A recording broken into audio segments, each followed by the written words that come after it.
Ground Memorial Field in beautiful Fairbanks, Alaska for tonight's game between the San Diego Waves and your Alaska Goldpanners. Tonight's game is brought to you by the 10 on Cheats Conference. At this time, let's meet the starters for the San Diego Waves.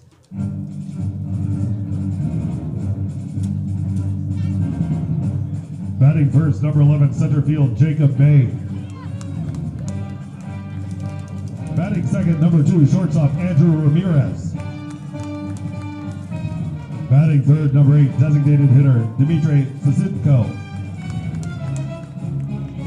Batting fourth, number 25, catcher, Cole Snidow. Batting fifth, number 22, third baseman, Andreas Nielsen. Batting sixth, number 17, left fielder, Jojo Roman. Batting seventh, number 34, right fielder, Matthew Tompkins. Batting eighth, number 9, first baseman, Devlin Lidman. Batting ninth, number 7, second baseman, Jacob Hudson. Starting on the mound for the Waves, number 1, Casey Regala. The San Diego Waves are led by Lewis Cohen, Devlin Lidman, Vince Colvin, and Mike Studer.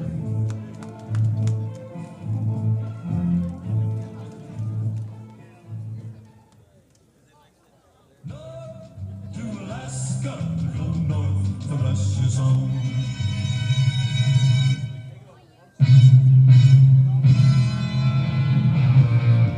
Now let's meet the starters for your Alaska Goldpanners.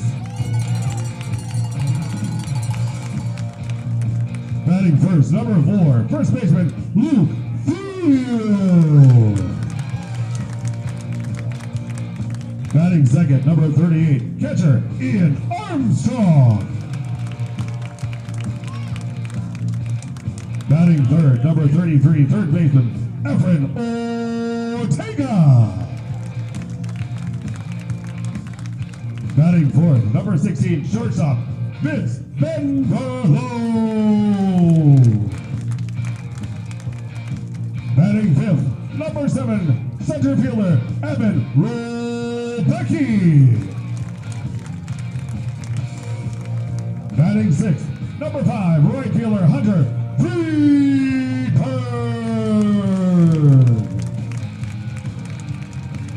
Batting seventh, number 11, second baseman, Alex Garcia. Batting eighth, number 37, designated hitter, Brett Godina.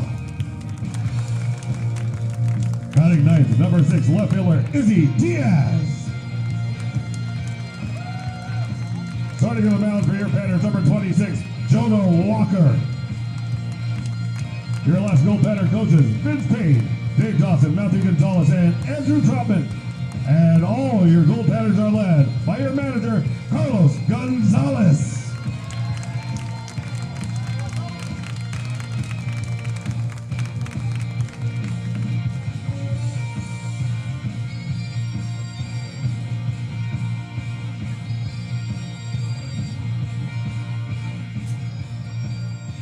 At this time, we ask that you please rise and remove your hats in honor of America with a presentation of colors and the singing of our national anthem. The presentation of colors tonight, the Fairbanks High School Joint Junior ROATC Color Guard.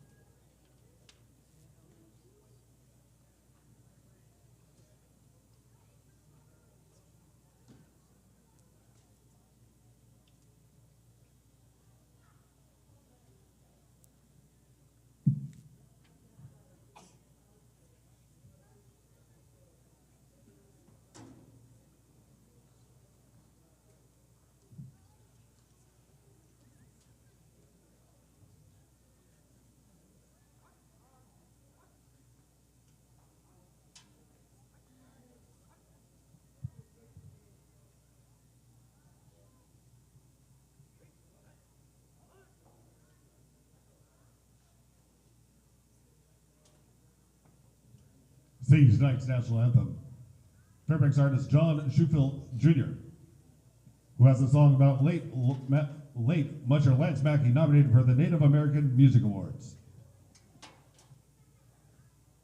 Oh, say can you see by the dawn's early light what so proudly we hailed at the twilight's last gleaming, whose broad stripes and bright stars through the perilous fight, oh, the ramparts we watched were so gallantly streaming, and the rocket's red glare, the bombs bursting in air, gave proof through the night that our flag was still there. Oh, say does that star-spangled banner yet wave o'er the land of the free and the home of the brave?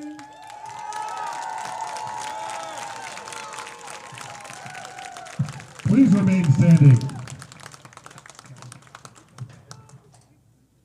Okay, well, I'm over by the visitors dugout up top, and we're doing something special tonight. We're dedicating a chair for POWs MIA. We have a plaque to go along with it. And the plaque says, "You will never be forgotten. This unoccupied chair honors the more than 82,000 service members who may be prisoners of war or missing in action, and symbolizes that there will always be a place in this stadium awaiting their return." Alaska Goldpanners of Fairbanks, VFW Post 3629, American Legion Post 57, dedicated June 14, 2025.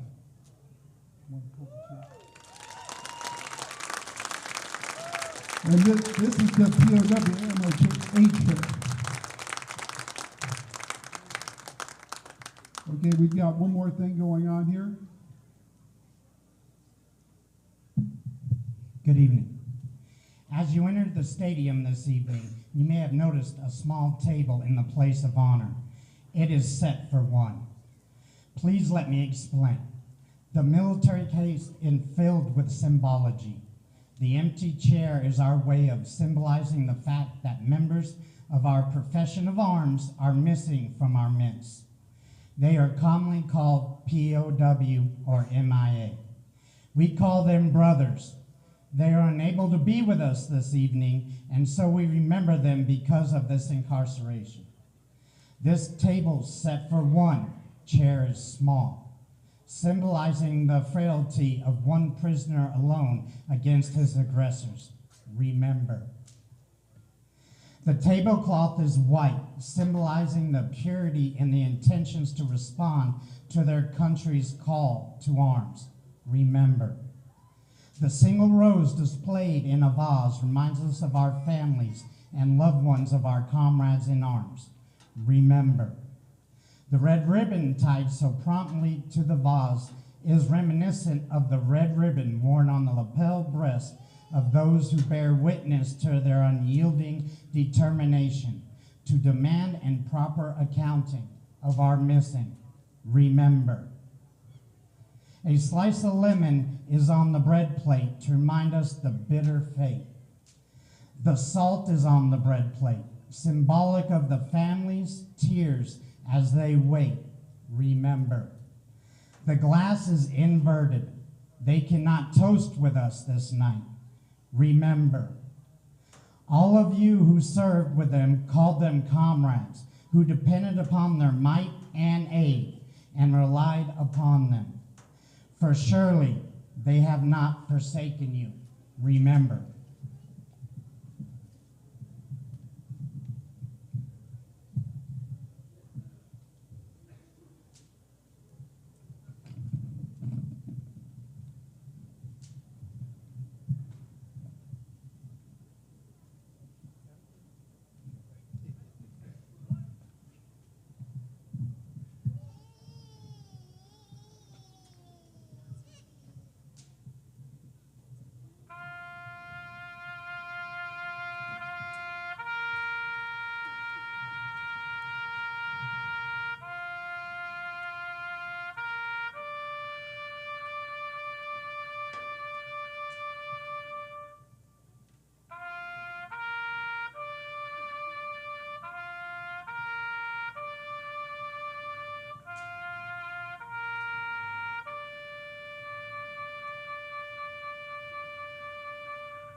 Thank you.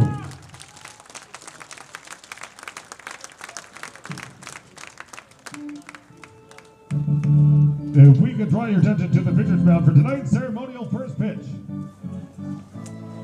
Throwing out the first pitch tonight is Brian Ridley, the TCC Chief Chairman and tribal member from Eagle, which is a great town. Yeah, Eagle's pretty cool.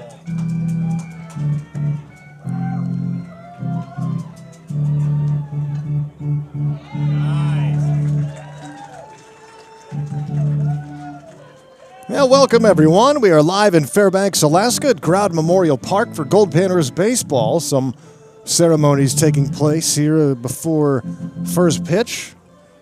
The new seat installed here dedicated to POWs. Ski and his guys getting that together. As remember those Warriors lost. Goldpanners and Waves. Game 4. It's always something to hear taps, isn't it? Played live. Goldpanners and Waves Game 4. As Fairbanks has taken 2 straight after the Waves took Game 1. Waves winning in extra innings in Game 1. Goldpanners winning 2-1 in the second game, and then 7-5 last night. Panners took a 6-0 lead and then hung on late. And the Panners again doing it with pitching and defense. It had just 6 hits yesterday, but 7 runs. 6 of the 7 runs that scored were players that reached on either a walk or hit by pitch. The Waves not doing themselves any favors. They've been their own worst enemy in this series, and still they've been in every game, chance to win every game. But free passes and some untimely mistakes have cost them these last couple of games, and we'll see what happens here in Game 4. We have a new pitcher for you tonight. And Goldpanners debut for Jonah Walker. Jonah Walker, the 6'2" southpaw from Central Missouri. And he will face off against the 5'9" right-hander for the Waves, Casey Regala, out of Southwestern College. And the first pitch comes at 7 minutes past 7 locally. Garo Von Dane greeting you here to the Golden Heart of Alaska. Very hot day here in Fairbanks.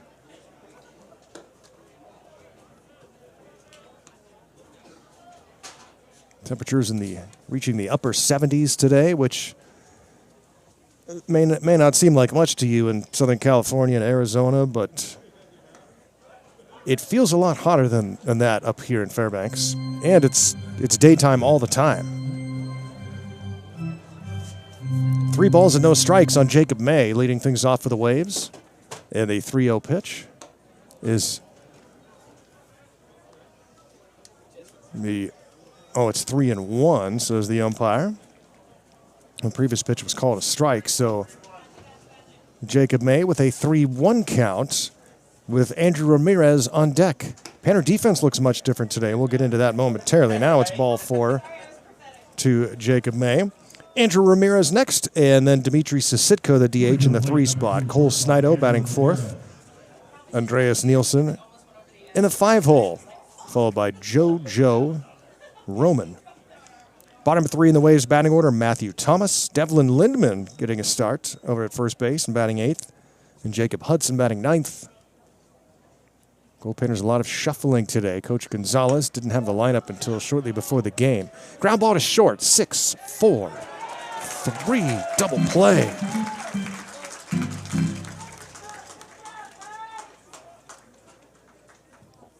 Coming to the plate, number 8, designated hitter, Dmitry. So just like that, 2 down for Dmitry Sisitko. 5'8", right-handed hitter from Saddleback. So Goldpanners defensively look like this. Catching is Ian Armstrong, not unusual, although he's been at first the last few games. Luke Thiel is at first base tonight. We have the red, white, and blue bases today. Luke Thiel at first. Alex Garcia the start at second base, so that's the third position he's played so far. Vince Venverlo at short. Efren Ortega is at third base. So a very different infield. The outfield, couple of changes. Izzy Diaz is in left. Evan Rolbecki getting the start in center. And Hunter Friedberg is in right. Here's the 1-1. High chopper towards short. Another chance here for Venverlo. And a quick inning here in the top of the first for Jonah Walker. No score. Goldpanners coming to bat. Lazy yellow moon coming up tonight, shining through the tree. Crickets are singing and lightning bugs are floating on the breeze. Baby, get ready.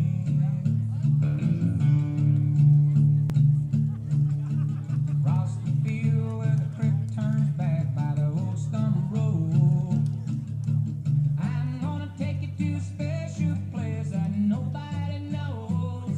Baby, get ready. Ooh, you and me go fishing in the dark, lying on our backs and counting the stars where the blue grass grows. Down by the river in the full moonlight, we'll be falling in love in the middle of the night, just moving slow. Staying the whole night through. It feels so good to be with you.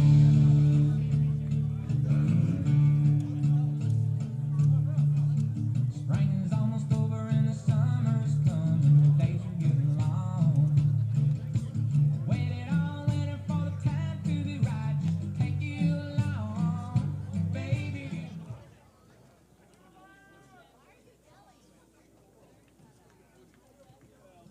Leading off the game for the Panners, number 4, first baseman Luke Thiel.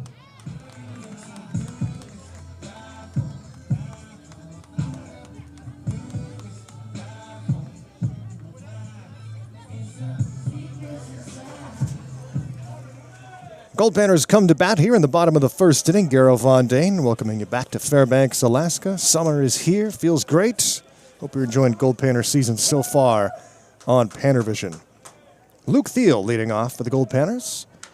And he pops this one up left side. Third baseman Nielsen and pitcher Regala converging, and neither makes the play. So the ball lands safely in foul territory. And Thiel gets another chance. See if he can take advantage of this opportunity. So again, Casey Regala, the 5'9" right-hander from Southwestern College, pitching to Luke Thiel at the top of the order. Ian Armstrong batting second, Efren Ortega third. Vince Venverlo in the cleanup spot. Goldpanners don't really seem to have a prototype cleanup hitter right now. Evan Rolbecki batting fifth, Hunter Friedberg in the sixth spot. Alex Garcia up to seventh tonight. Brent Godina is the designated hitter batting eighth, and Izzy Diaz batting ninth.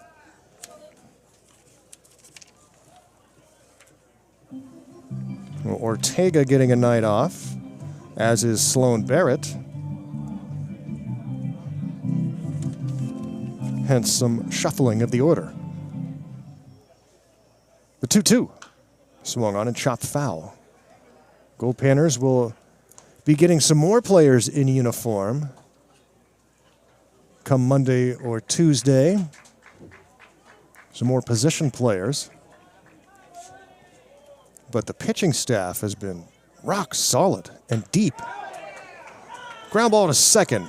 Hudson throws to first, and Luke Thiel retired. 4-3. Brings up Ian Armstrong defensively for Mike Studer's San Diego Waves. Cole Snido is catching. Devlin Lindman, the recent graduate who's now coaching with the Waves, gets a chance to play here tonight. Big first baseman.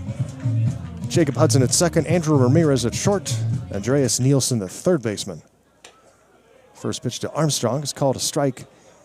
In the outfield for San Diego, JoJo Roman in left, Jacob May in center, and Matthew Thomas on the grass in right. Chopped foul. I was on the grass earlier today speaking to our friend Christoph Falk, who takes care of the field. He was cutting the grass today. Christoph complaining about the lack of rain lately. It was nice and green. Field is rarely so green when the season starts, but now we haven't had any rain and there's no rain in sight. It's all starting to dry up. You can see around the edge of the turf where it meets the outfield grass, the grass is all burned up from the heat coming off the turf. And yeah, there's no rain in the forecast for at least the next week. Hopefully we won't get rain for midnight sun. Swing and a miss, strikeout of Armstrong. We have had some really dark nights for the midnight sun game. Low, hanging, overcast clouds. And on and off rain makes it really tough to see that baseball come midnight.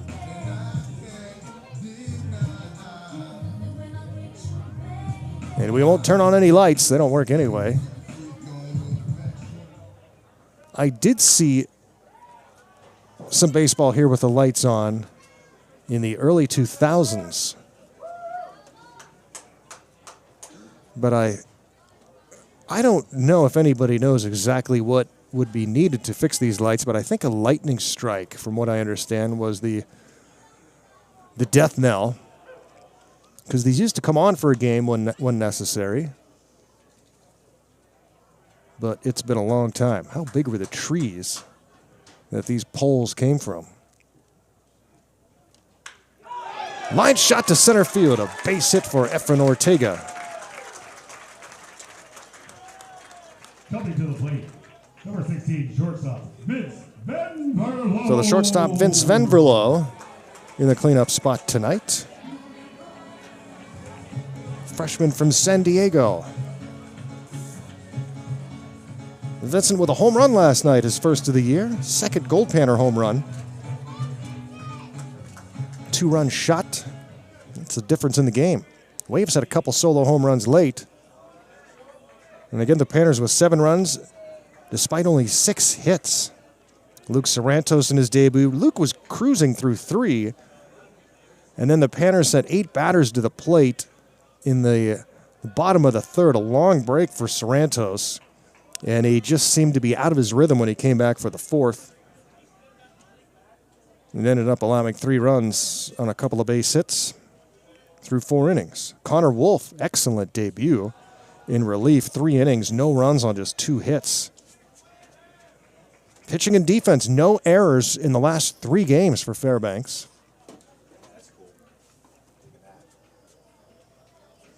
Because they're not hitting a lot, but they're winning. 5-1 and a team batting average of .228.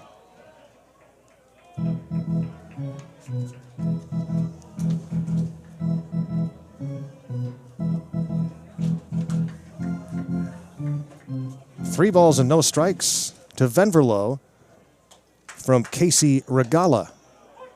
Strike called.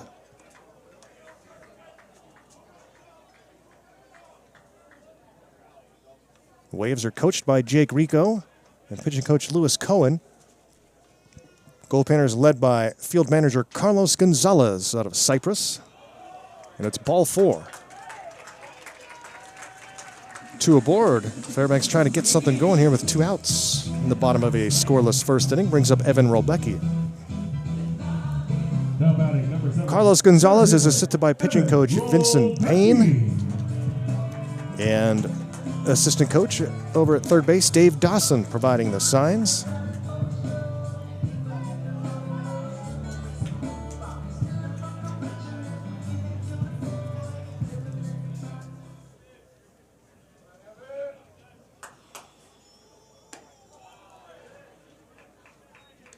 Takes ball 1.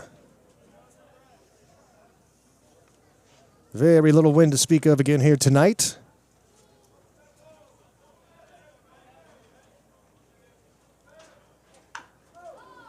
Chris, I thought you were bringing the air conditioner tonight. Yeah, it's an itty bitty little fan. Has a very long press box. It's true. It's a very long, hot press box. Raleigh looks like Magnum PI tonight. The Hawaiian shirt, the Detroit Tigers cap. The stash. Just not the Ferrari. Ground ball to third. Throw to second for the force out, and that does it for the Goldpanners. Here in the first inning, they threaten, but strand a couple of base runners. We've played one complete. No score. Goldpanners and Waves. 22 Alaska Native villages across interior Alaska. TCC is proud to support strong, healthy communities rooted in culture and tradition.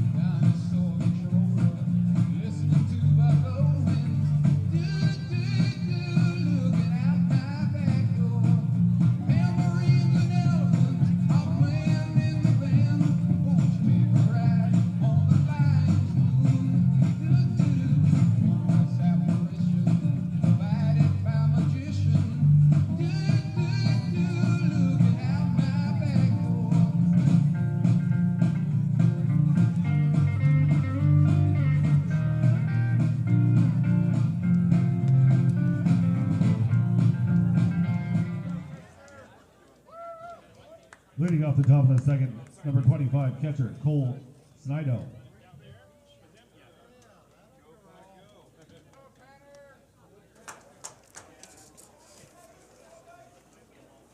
Second inning of work for the new starting pitcher, Jonah Walker, for the Goldpanners, 6'2 southpaw from Central Missouri. Snido, Andreas Nielsen, and JoJo Roman, 4, 5, and 6 spots in the Waves batting order. Here on a hot Saturday night, the Golden Heart of Alaska. Game 4 of the 6-game series. So a couple more, and then that one is lined to left, a base hit. Fair ball down the line by Snido. And the throw comes in quickly from the left fielder Diaz, so Snido held to a single. Number 22, third baseman Andreas Nielsen. So tomorrow at 2 p.m., Monday 6:30 p.m., Hoodoo Brewing Night on Monday. And then the Anchorage Glacier Pilots come to town. Wednesday, an off day. Or is Tuesday an off day? Tuesday and Wednesday, maybe. High pop fly, shallow left field, long run for Diaz. And no one's going to catch up to this one in foul territory. Let me just take a peek at the schedule so I don't confuse everybody. Oh, that's right. So Monday is the finale with the Waves, 6:30 p.m. Then Tuesday, an off day. Then Wednesday, it's a double header. Goldpanners and taking on the American Legion All-Stars and then the Men's League All-Stars. Wait a minute, that's hockey night when we're playing the Men's League? That would be new. Interesting. Very interesting. And I don't believe we are broadcasting the Legion game. Or maybe, I don't know. Are we going to have just a camera feed of that? Yeah, we possibly can. It's up in the air. We'll see about that. And then We'll be driving Van Burnley into that one probably. the Men's League All-Stars game, and we will have a broadcast of that. That begins at 6:30 p.m. Wow, that's hockey night. That sure is. That promotion says that's hockey night. There's usually not a promotional event that night, and it's strike 3 called on Nielsen. To get back to the game action, a man on with 1 out now for JoJo Roman. But I am surprised by that. So that's the action Wednesday, and then Thursday, the Anchorage Glacier Pilots. First trip to Fairbanks in a decade. And that's the warm-up for Friday night's Midnight Sun game. Ground ball to the right side. Throw to second for the force out. 4-6 put out of Snido. Roman reaches on the fielder's choice. 2 down now for Matthew Thomas. Waves right fielder batting in the 7 spot. Midnight Sun game 6 days away. It's a long day and a long night.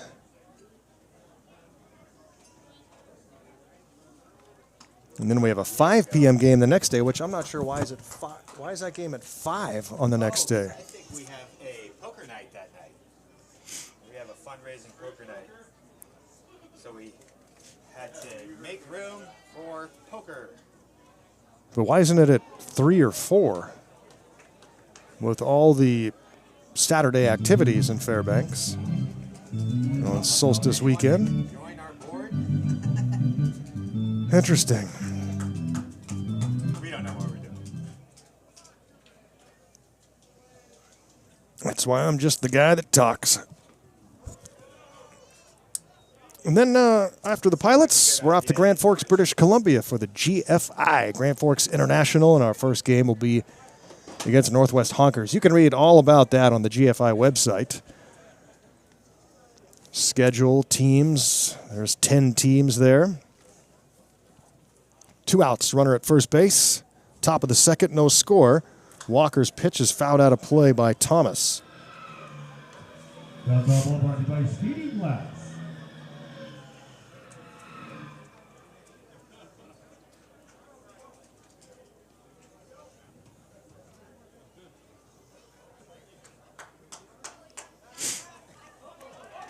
Ooh, almost had him at first. If you're coming to Grand Forks for that tournament, well, I highly recommend you do. It's an awesome time. But if you do, bring your hiking shoes. That's what I'm looking forward to, some great hikes there. Beautiful area. Mountains, a lot of fishing.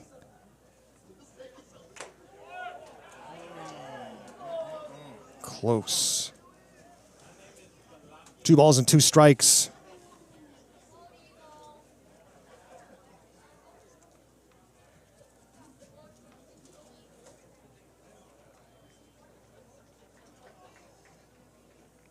Walker with the 2-2 to Thomas. And he chops one towards third on a couple of hops. Pump, throw. Safe is the call. It took that little extra instant for him to throw that baseball. And that allows Thomas to reach safely.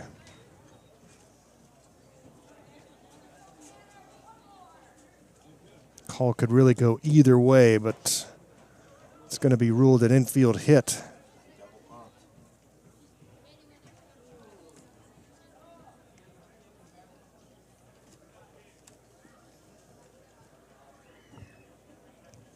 And here's Devlin Lindman.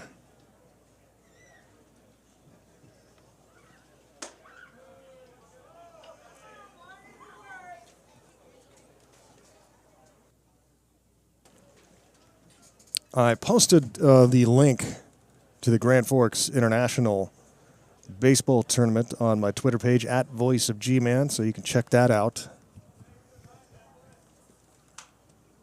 And get yourself prepared for the boot.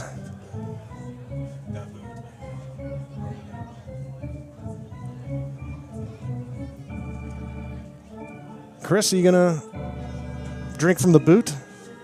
I would drink from the boot. No, I'd drink from worse. Drink from the garden hose. We'll get a picture of Chris drinking from the boot.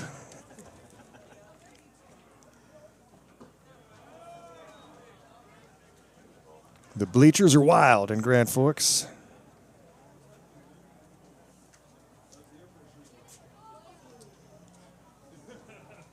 Two balls and a strike. 2 on, 2 outs. Lindman, the batter, his first at bat in the series. Fouled off. Team President Mike Studer coaching at first base for the first time because Lindman's in the lineup.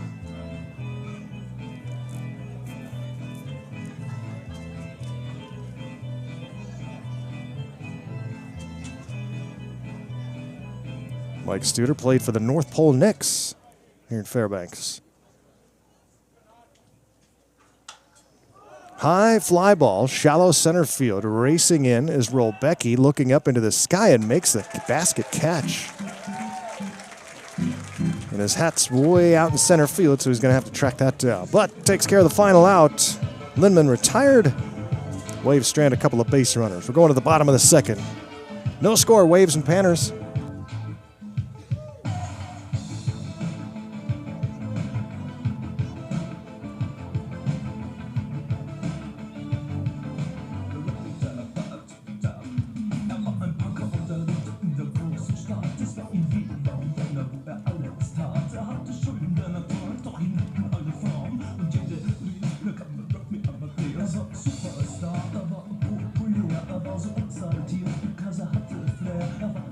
All right, everyone, get those red raffle tickets out. We have more giveaways from Right Air tonight. So this one's going to be for a 50-pound gift, 50 pounds of freight shipping. The gift certificate. I'm going to read the last four of the winning ticket number. All right, last four of the winning ticket is 1819. 1819. If you got that lucky ticket, head over to the ticket booth to claim your prize.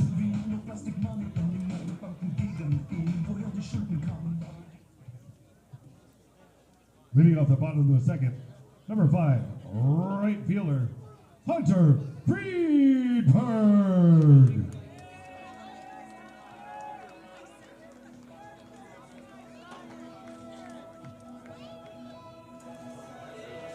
Goldpanners come to bat, bottom of inning number 2 here from Growden Memorial Park in beautiful Fairbanks, Alaska. Garo Von Dane live. Tell us who you are on the YouTube chat. Chris Carlson back in the press box on cameras in control as Bam Bam continues his vision quest in the woods off the Chena. See if he comes back a new man. Ground ball to second. Hudson swallows it up, throws on to first. Hunter Friedberg out number 1 brings up Alex Garcia. No runs, 2 hits for the Waves. No runs, 1 hit for the Goldpanners. And here's North Pole's own Alex Garcia. So yeah, just a reminder, I posted the link to the website for the Grand Forks International on my Twitter page at Voice of G-Man. And I'm checking out the schedule here. So it begins Sunday, June 22nd. We'll get there sometime on the 22nd, probably late at night. There's a Little League game, opening ceremonies. I'm not sure what our travel schedule is, but I think we go on the 22nd. And the evening of the 22nd. Ground ball to short, Garcia's thrown out. 2 down for Brent Godina. And the first game, a couple Canada teams going at it. The home team Grand Forks Slag Dusters versus the Burnaby Bulldogs. In our first game will not be until Tuesday. Monday's schedule is as such. There are 4 games. There's 10 teams in the tournament. 4 games. Calgary Diamondbacks against the Northwest Honkers. Godina with the 1-strike pitch takes strike 2. Godina, freshman pitcher on the roster from Riverside, 6'4", 240.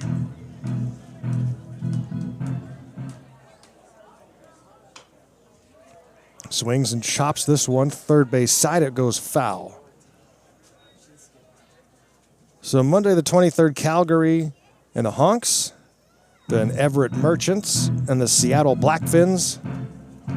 Seattle Studs versus Coquitlam Angels. And a new team to the tournament, the Alameda Merchants versus the Grand Forks Slag Dusters. And the Burnaby Bulldogs are back in the tournament. So it's back up to 10 teams this year after 8 a year ago. First Goldpanner game there will be Tuesday, June 24th. And remember, there's different time zone there. Ground ball to second. And a 1-2-3 second for the Goldpanners. Panners opener will be Tuesday, June 24th at 4 p.m. British Columbia time against the Northwest Hawkers. 2 innings in the books here, no score.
Leading off the top of the third, number 7, second baseman Jacob Hudson.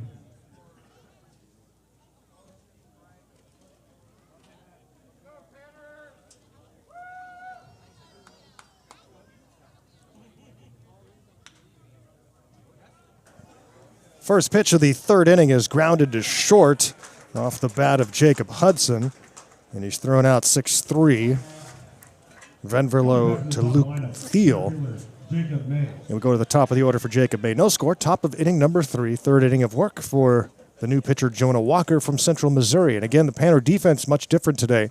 Ian Armstrong catching Luke Thiel at first, Alex Garcia at second, Vincent Venverlo at short, and Efren Ortega at third.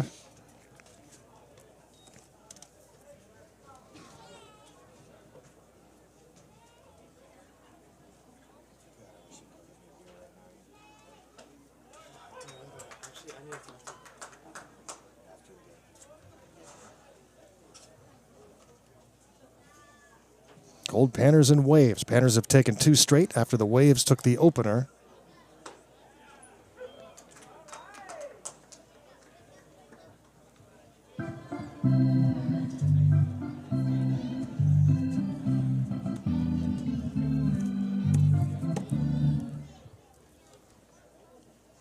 May takes a pitch upstairs. Nobody on, 1 out. Red, white, and blue bases. Going left to right, red at third. White at second, blue at first.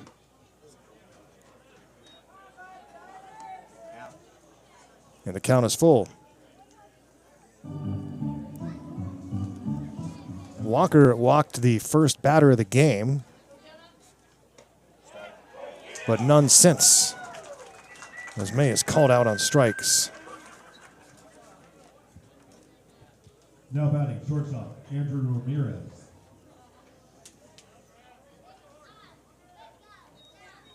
I've talked about that appearance by Dave Winfield last year at the Midnight Sun game. I posted a link to that interview too on my Twitter at Voice of G-Man. You could check that out after the game. Fun interview with Winfield, who played here in 1971 and 72.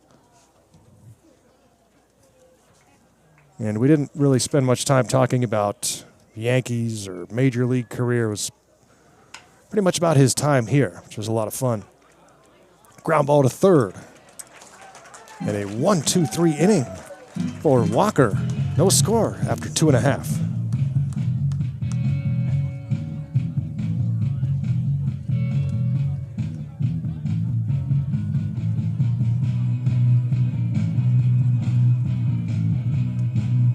Note, everyone, just in case you forgot, we got a beer stand on the third baseline behind the home dugout. They got peanuts, water, beer, chips. Head over and check them out. And we also have the full bar on the first baseline.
Panners try to get something going offensively here in the third. We are scoreless.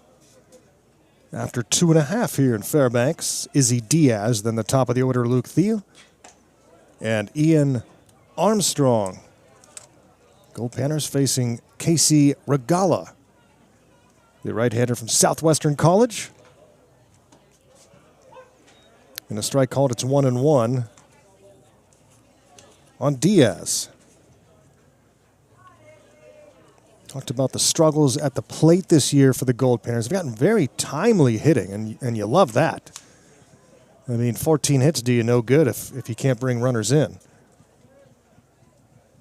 Panners have taken advantage when Waves pitchers have opened the door with walks and hit batsmen. Mentioned in the pregame, 6 of the 7 runners that scored yesterday reached base on a free pass.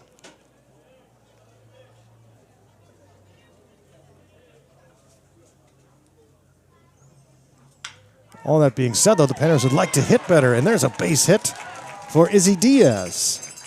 Second hit of the night for Fairbanks. And we go to the top of the order for Luke Thiel.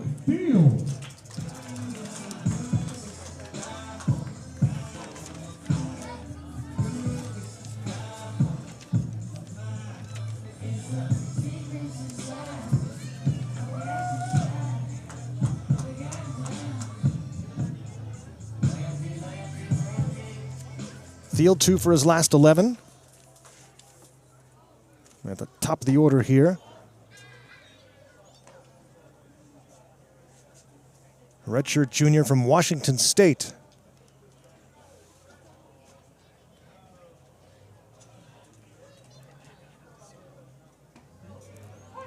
Takes a strike.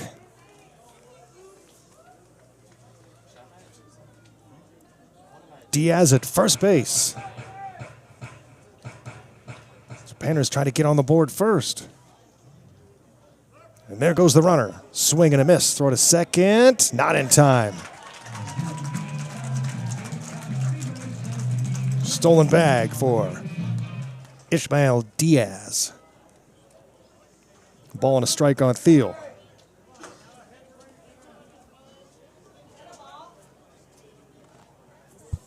Can't remember.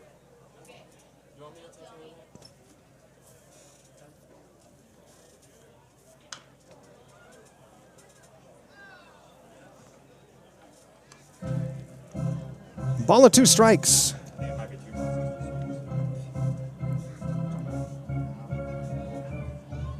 You're good. Diaz in scoring position with nobody out. Regalo, the right-hander, popped out of play over the stands. Big crowd last night. A nice crowd again here tonight despite the heat.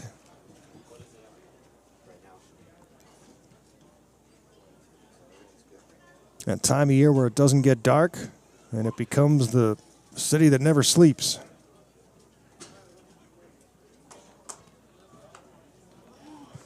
Locals here take advantage of every single moment of summer. There's a park between the ball field and Panner Manor where the coaches and I reside in the summer. And there's sand volleyball games going on at midnight. Kids skateboarding at the skate park all hours of the night. Activity everywhere. This ball is ripped into deep center field, but going back to the track in front of the track, making the catch is May. Runner will tack from second and head to third. Coming to the plate, catcher Ian Armstrong. Hard hit ball by Thiel.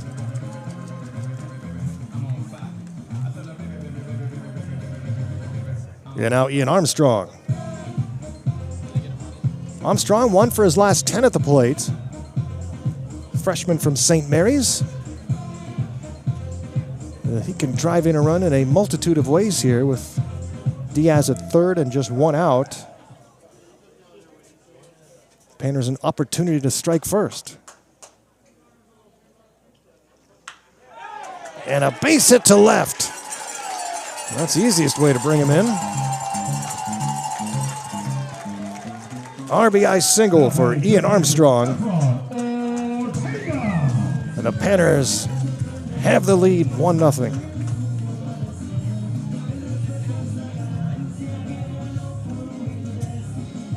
Goldpanners 5-1 on the season, and the only loss was in extra innings to the Waves.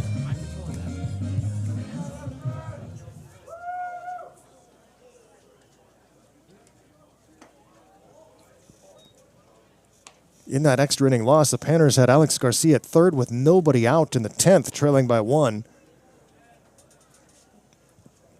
but could not score.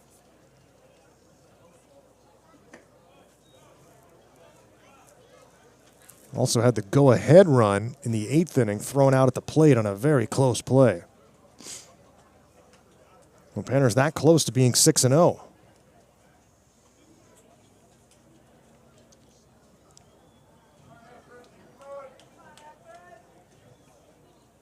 Efron Ortega singled in the 1st inning.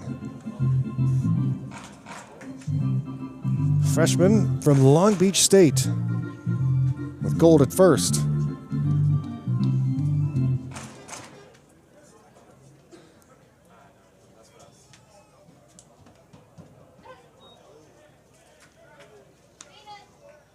Strike called.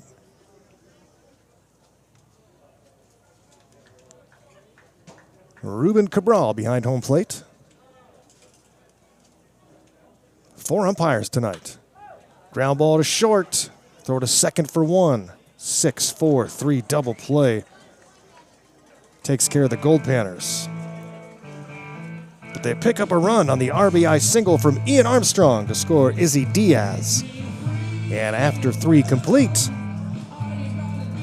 1-0 Goldpanners. All right, everyone, get those red raffle tickets out again. We got another giveaway. It is going to be for 1 round-trip ticket anywhere Wright Airlines flies. So I'm going to read the last 4 of the winning ticket number. We also have another one of these and a couple more of the 50-pound freight certificates. So the last 4 that's going to win a round-trip ticket is 1722. Again, that's 1722. If you got that lucky ticket, head down to the ticket booth to claim your prize.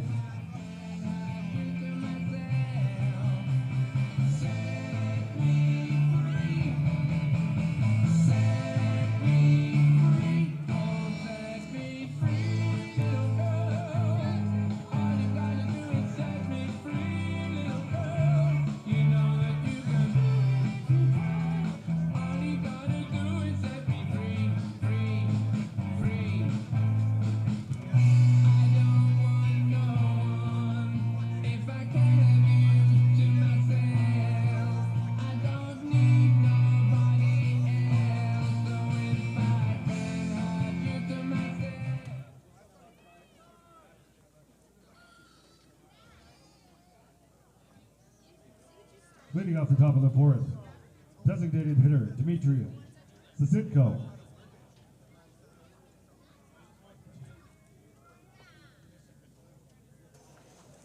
Waves start with Dmitry Sisitko, the designated hitter in the 3 spot, followed by Cole Snido and Andreas Nielsen. 1-0 Goldpanners after 3 here on a hot sunny night. Here in Fairbanks, 153 miles as the crow flies, south of the Arctic Circle.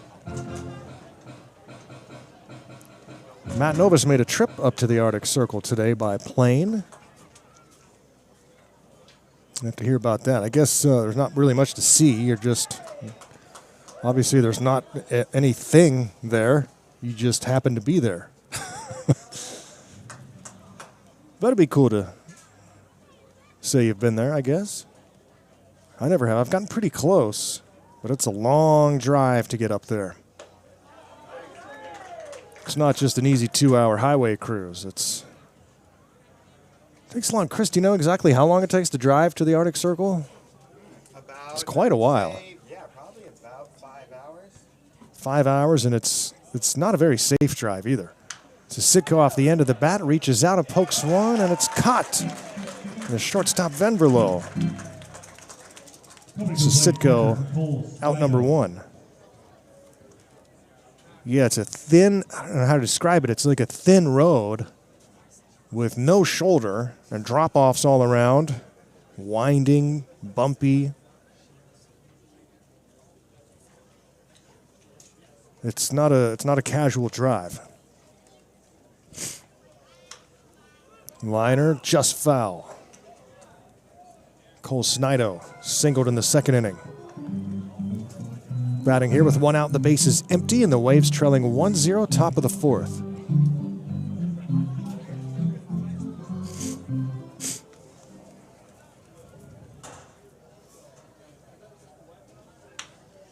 Ground ball to short. Throw across. 6-3 put out. Farthest. Now batting, third baseman, Andreas. I mean, I went about 30 miles north of the Yukon River, which is probably about halfway to the Arctic Circle.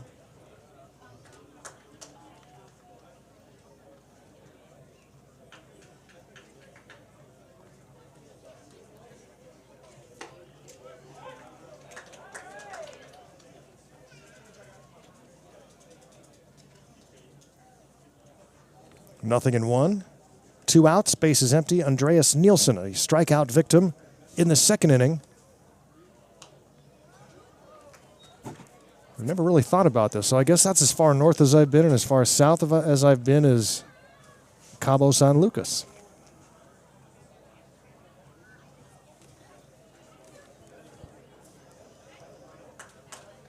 Wonder how long that drive takes. Strike 3 called. Back-to-back 1-2-3 innings for Jonah Walker in his Goldpanner debut. 3 strikeouts, 1-0 Goldpanners.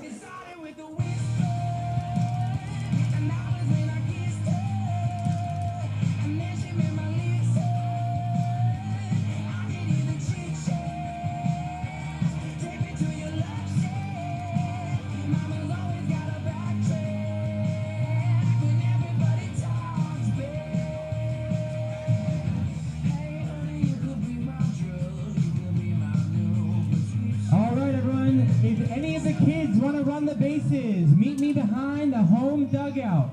We will run the bases in the middle of the 5th inning. So if any of the kids want to run the bases, meet me on the handicap ramp, the yellow ramp behind the home dugout.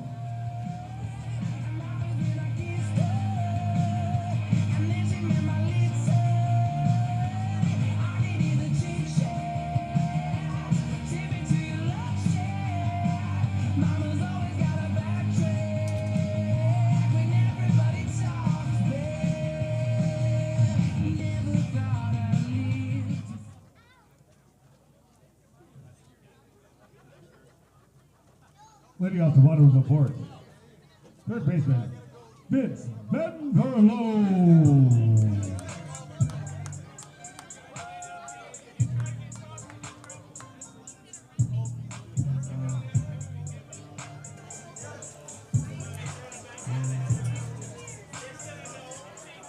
Goldpanners getting excellent pitching here again tonight so far from Jonah Walker. 4 scoreless on just a couple of base hits, cruising through 4, showing no rust.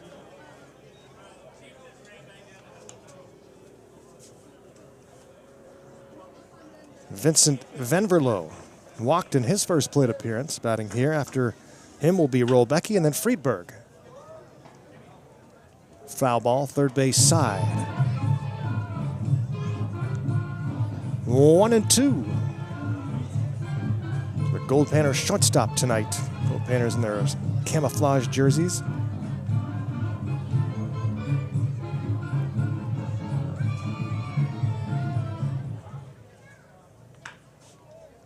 Another foul ball, third base side. Big crowd here tonight. There's going to be a massive crowd here in about 6 days. I talked about it last night. If you're coming to the game, please come early, especially if you want to actually sit down for the game. People start lining up here a few hours before gates open. Ground ball to third, that time a fair ball, and out is the call at first on a close play. Now batting center fielder Evan Roll. 5-3 put out of Venverlo brings up Evan Rolbecki, who's 0 for 1 so far. So yeah, come as early as you can. I would not get here any later than 7 p.m. if you have a general admission ticket. Earlier, the better chance you have of getting the seat you want for the big game against the Anchorage Glacier Pilots.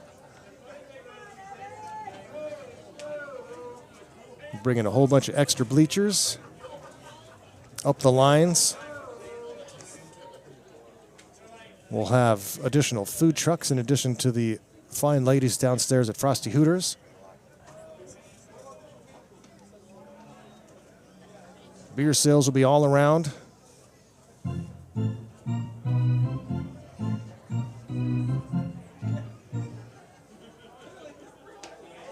And it's going to be a fun night. Live music. Special guest to throw out the ceremonial first pitch. The singing of the Alaska flag song at the closest half inning to midnight. And a baseball game going right through midnight under the natural glow of the midnight sun. And it's ball 4 to Rolbecki. Brings up Hunter Friedberg. And pitching coach Lewis Cohen coming out to talk to his young right-hander. And that'll get the bullpen started for the Waves here in the bottom of the 4th inning.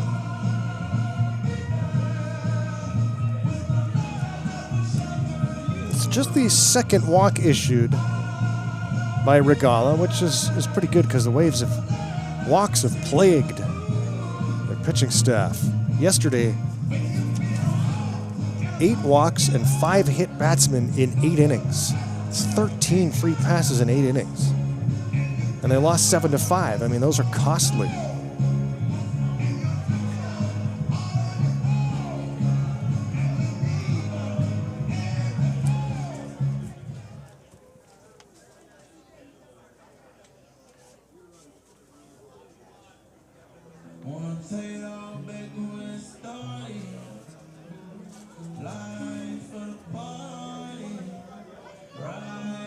In the game, the Goldpanners won 2-1 against the Waves.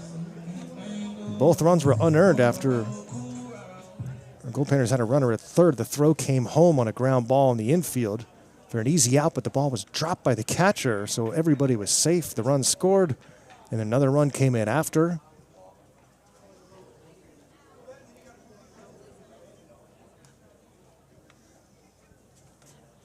Ball and no strikes to Friedberg. Throw over to first base. Rolbecki staying put. A right-hander starting to toss in the Waves bullpen.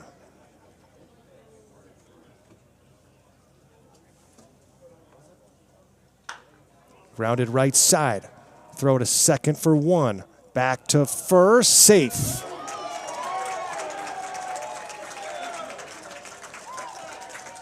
A dangerous play, too, as they were converging at the base at the same time, but avoided any contact. Put out goes 3-6. Friedberg safe on the fielder's choice, so the inning continues now with 2 outs. And Goldpanner Alex Garcia at the plate.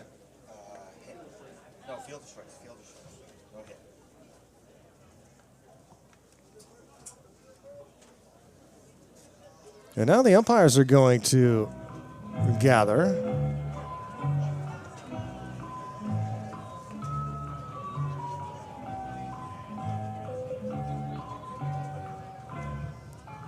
Pitching coach Lewis Cohen wanting them to make sure they got the call right.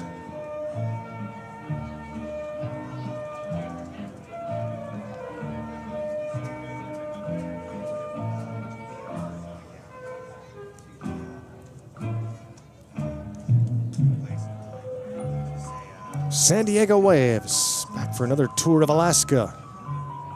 These 2 teams play almost every summer here in Fairbanks. And we will, good chance we could see the Waves again in Wichita, Kansas in the blazing August heat the NBC World Series. Actually, that tournament begins in a little earlier now, late July. It used to be like run until like August 15th. But I think now it's over by the 2nd. And now out is the call at first, so they changed the call.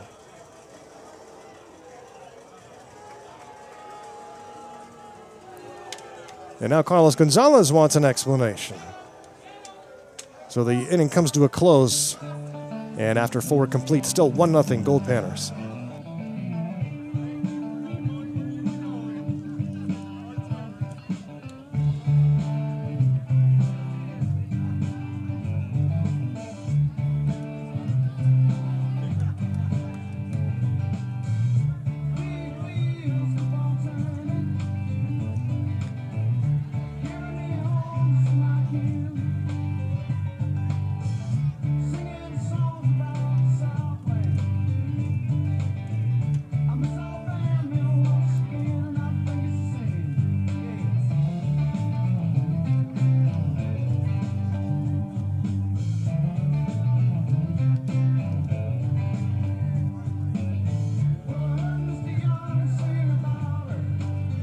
Chiefs Conference provides essential services in healthcare, education, housing, employment, and more, supporting Alaska Native individuals and families at every stage of life.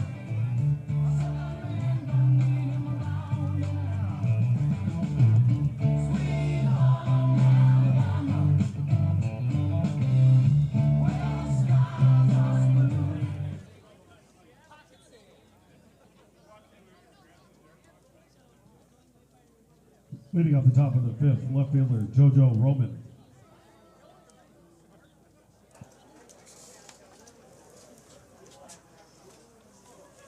Coach Gonzalez loses the argument, and we go to the 5th inning here at Growden. Getting some more good pitching here tonight, especially from the new left-hander Jonah Walker from Central Missouri. Facing JoJo Roman, then Matthew Thomas and Devlin Lindman, the 6, 7, and 8 spots in the Waves batting order. No runs, 2 hits for the Waves. A run, 3 hits for the Goldpanners. So just 2 hits allowed for Walker and 3 strikeouts, just 1 walk.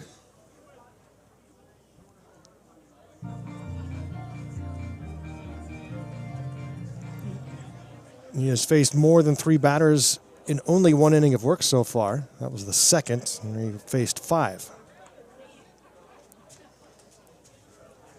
2-2 to Roman. Reached on a fielder's choice in the 2nd inning.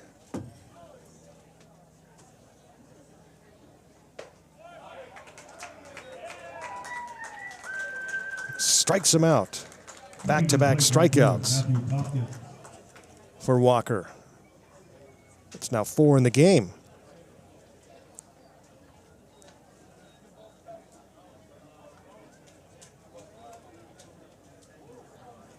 Jonah Walker, a Lincoln, Nebraska native.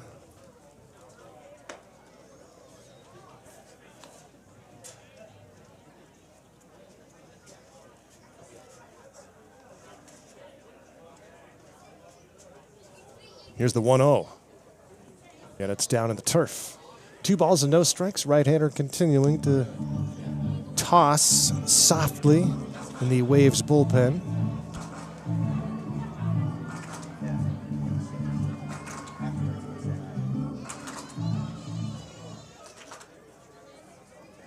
The 2-0 lined out of play.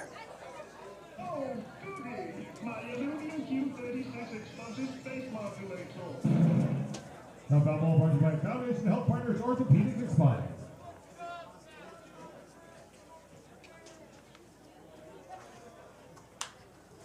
Popped high and out of play. Sunny, hot night with no wind, some wispy clouds overhead. And a nice crowd enjoying the sun. On a Saturday night with the Goldpanners. Here's the 2-2 from Walker. Way outside, 3-2 to Matt Thomas. Reached on a infield hit, a dribbler towards third.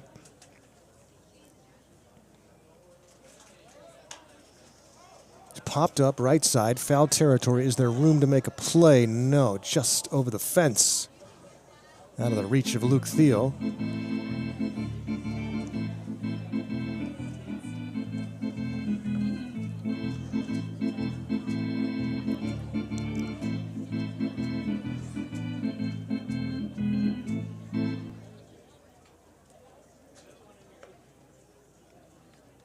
Payoff pitch.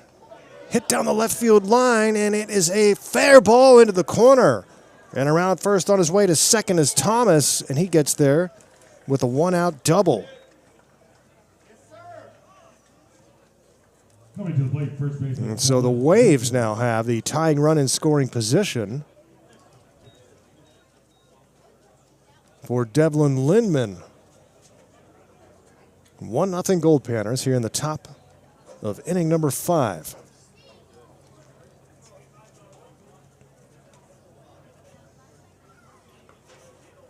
Now the right-hander throwing a little harder, so it looks like the Waves are going to go to the pen in the bottom of the 5th. A strike called.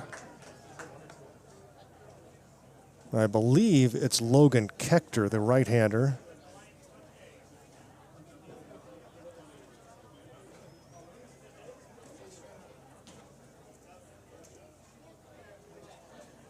One strike pitch to Lindman. Down low, 1-1.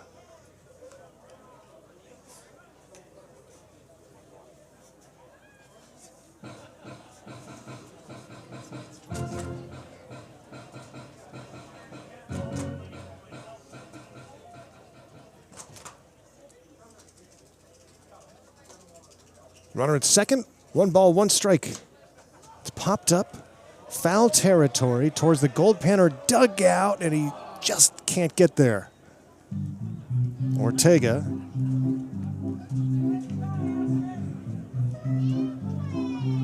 These Goldpanners scattered.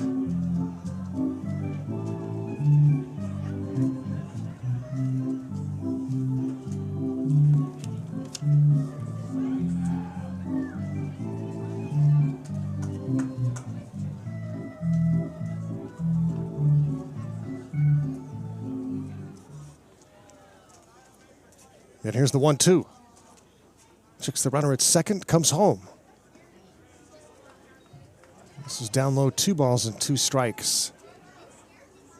Panners leading 1-0, but the Waves threatening here in the 5th.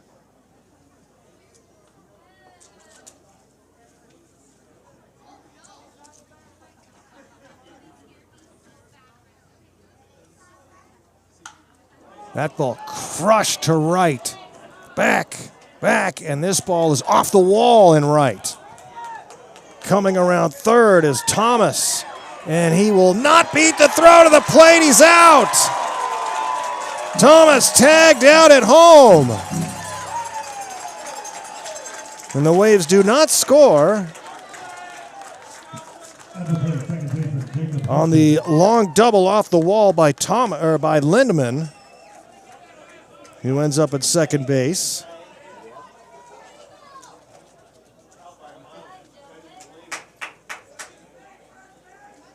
And that brings up Jacob Hudson.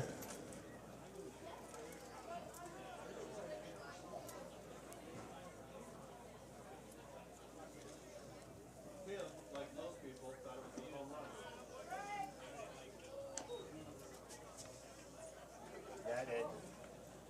I aimed my camera that way. Ball and no strikes.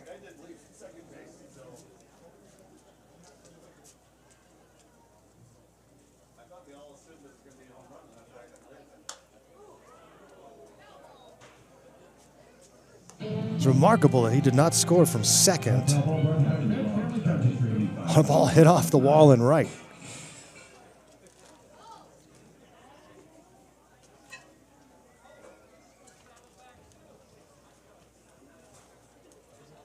It looked like it was going to be gone. And maybe that's what happened. And it just didn't take off. I wasn't watching the runner because I was looking at the baseball.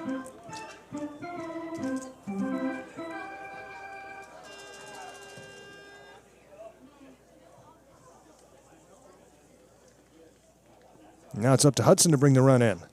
The 1-2. Grounded towards third. Throw is high to first, so the inning will continue. Or take another double pump. Back to the top lineup, Jacob May. And possibly could have tagged the runner coming to him as well, but, you know, the routine play is to first. But he throws high.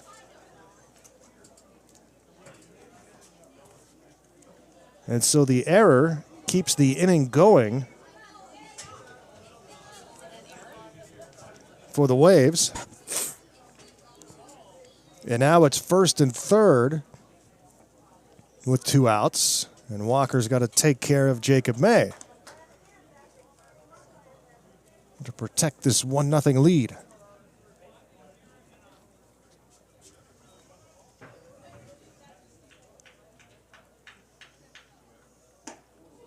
And it's up and in.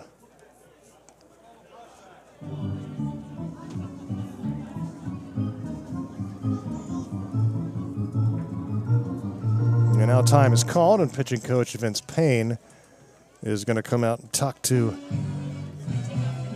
Jonah Walker. And that'll get the bullpen working for the Goldpanners. As Vince Payne talks to Jonah Walker, making his Goldpanner debut tonight, and he's been very good. But the Waves have hit him with a couple of doubles here in the inning. And now a Goldpanner error keeps the inning alive.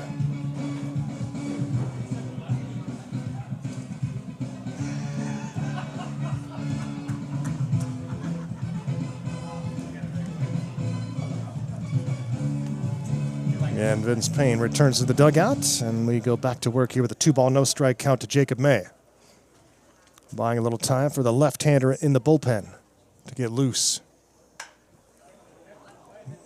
That ball is hit high and deep to left, and this one hits off the base of the wall and left. And the run will score this time without a throw. And so we are tied at 1, the third double of the inning. And Jacob May with the RBI. Now batting Andrew Ramirez.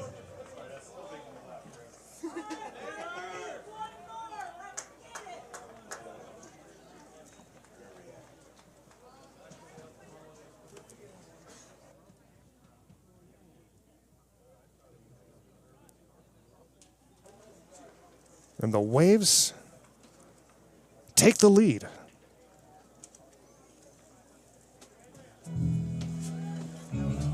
As Hudson scores all the way from first base.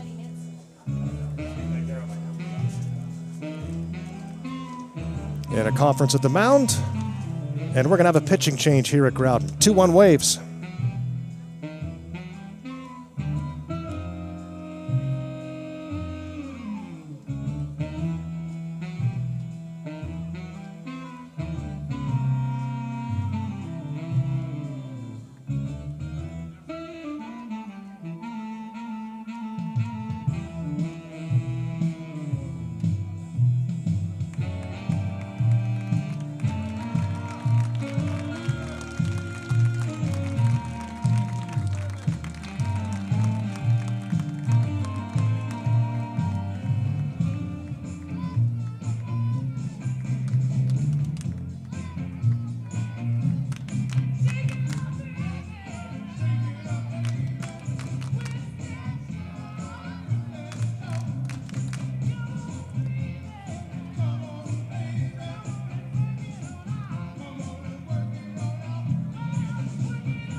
Time for Poncho Supply Company pitching change. No pitching for your last Goldpanners, number 18, Jack Clark.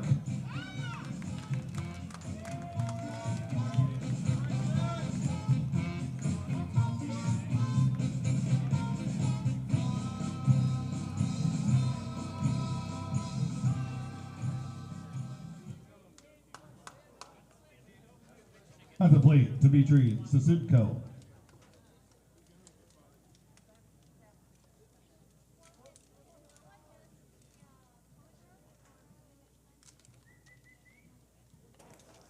New pitcher into the game is Jack Clark, the left-hander. Jack Clark, number 18, freshman from Cal State San Marcos. He plays for former Goldpanner head coach Mark Lindsay. Facing Andrew Ramirez. The runner at second, 2 runs are in. It's now a 2-1 Waves lead.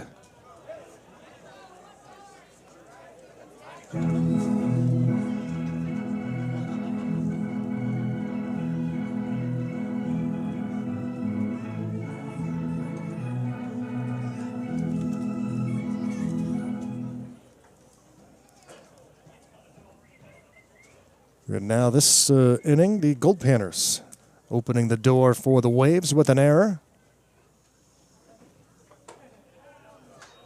It allowed the inning to continue and 2 runs to score eventually. And the Waves still working here.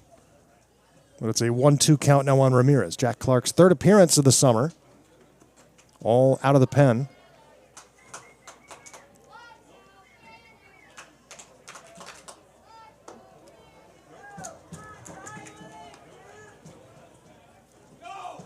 As Jonah Walker was excellent through 4, then ran into some troubles here in the 5th. 3 doubles.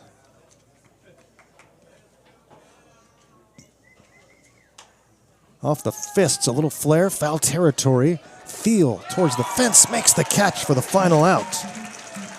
Does it for the Waves here in the 5th, but they score 2. Take a 2-1 lead through half a ball game. All right, everyone, we're going to run the bases. Stop at home, stop at home, stop at home. Go back, go back, go back. All right, let's let everyone get out there real quick. I'm going to count down. When I say go, you run. Ready? 3, 2, 1, go, go, go, go, go. The crowd can get louder than that. There we go. All right, we got some at first, some at second. We got 1 down. We got some at third. Watch out.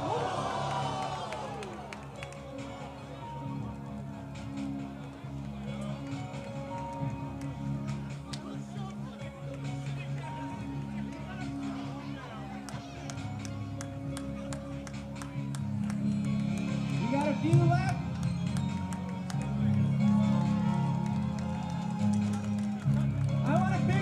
At the end, okay?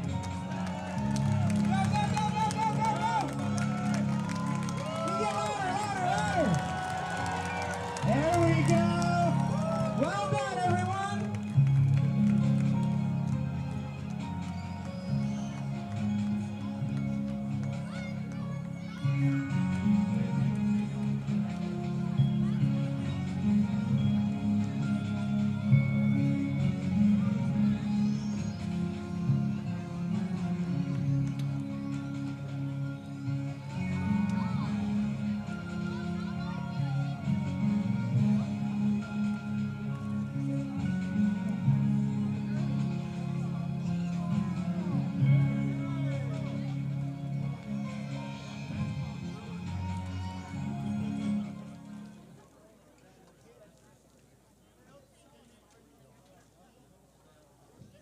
Coming to the plate, designated hitter, Brett Godina.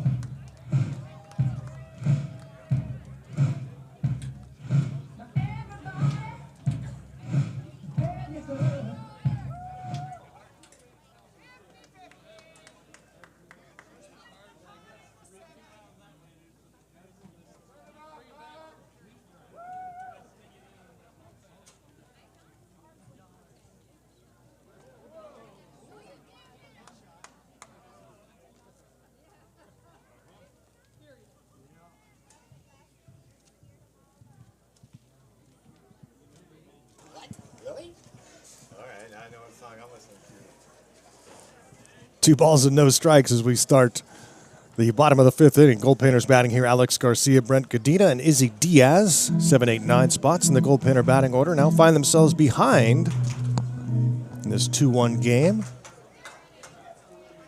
And Waves pick up a couple of runs. 2-run double for Jacob May with 2 outs.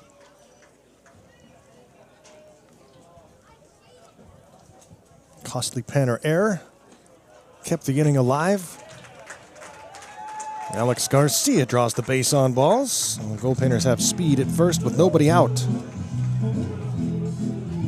Coming to the plate, left fielder, Izzy Diaz. So I expected Casey Regala to be done after 4, but he continues here in the 5th. The 5'9" right-hander from Southwestern College. The Waves had their guy in the pen ready to go, but they sat him back down.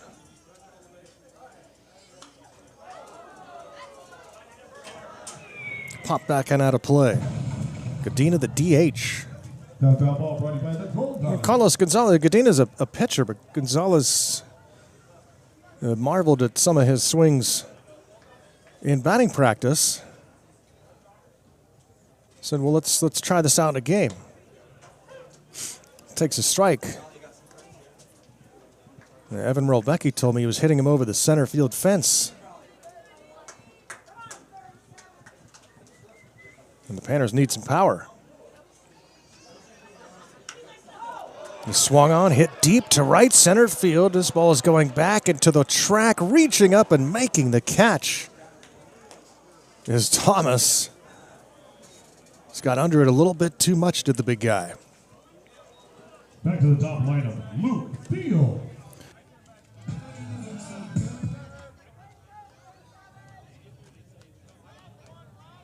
Oh, it is Izzy Diaz. That would be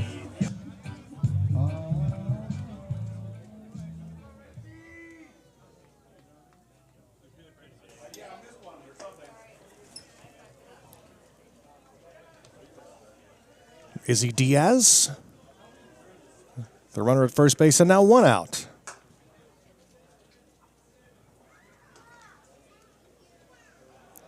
Garcia was leaning, but able to dive back. Diaz singled, stole the base, and scored the only Goldpanner run in the 3rd inning, scoring on a base hit from Ian Armstrong. Panners had a 1-0 lead, but the Waves pick up 2 in the top of the 5th. Ooh, ball came really close to a kid playing over there. There's always some interesting games going over in that patch. Usually some games of pickle or 4-man baseball.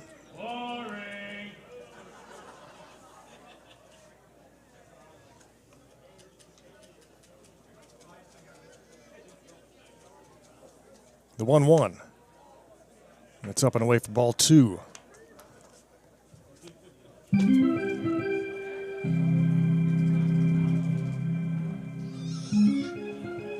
Can Casey Regala get through this 5th inning? Swing and a miss. Meanwhile, Garcia takes off for second, and he slides around the tag because the ball beat him there. Garcia switched hands and weaved around the tag. And now, wait a second. What? They're sending him back to first. And now Coach Gonzalez comes out. Are they saying batter's interference?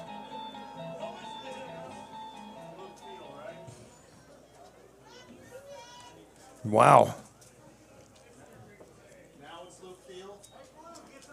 Luke Thiel will bat. At the plate, Luke Thiel.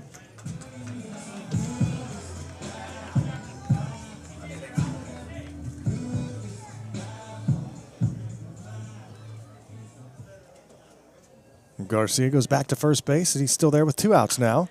That one is lined, but right towards the center fielder, goes back and jumps at the last instant, and May makes the catch.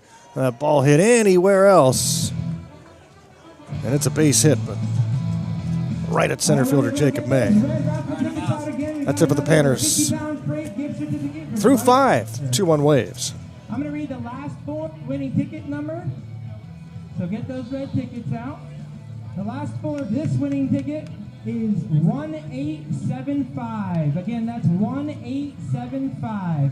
If you got that lucky ticket, head down to the ticket booth to claim your prize.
At the plate, Dmitry Sasidko.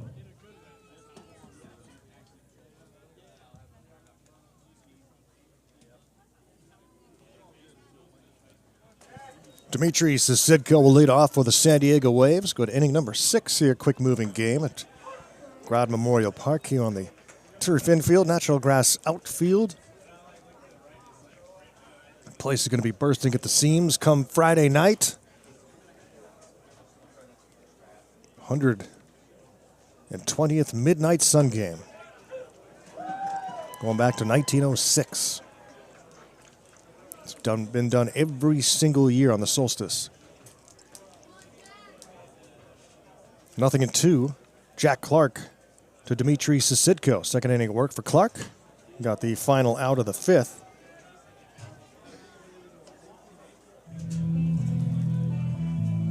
Sasidko, Snido, and Nielsen due up.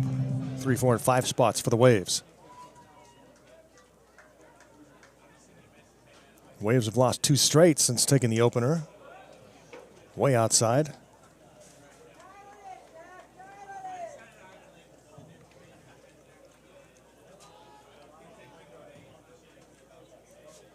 Tomorrow we start at 2 o'clock. Ground ball to short.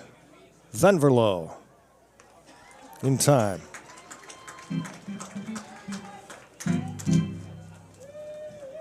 Coming to the plate, Cole. Snido 1 for 2 days so far. The Waves now with 6 base hits. No, that's not right. The Waves have 5 base hits. Scoreboard says 6, but they only have 5.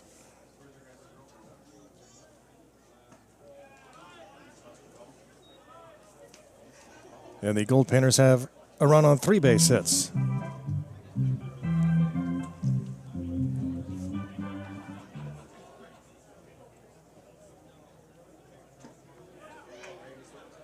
Waves only had 2 hits through 4, but got 3 doubles in the 5th inning en route to those 2 runs.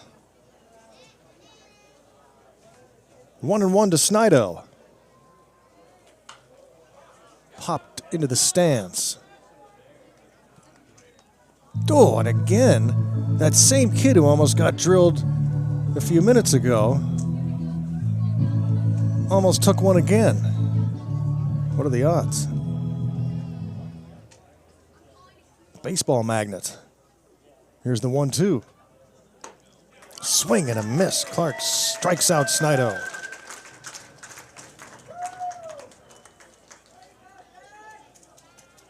to the plate, Andreas Nielsen. So starting pitcher Jonah Walker, 2 runs but 0 earned.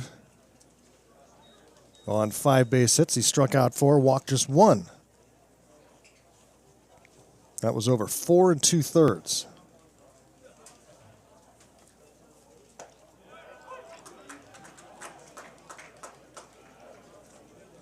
Two down for Andreas Nielsen, who takes a strike.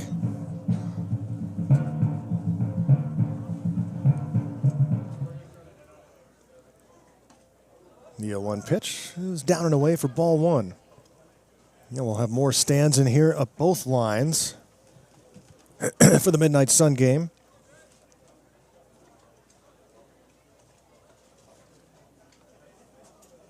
Pack as many people as we can in here.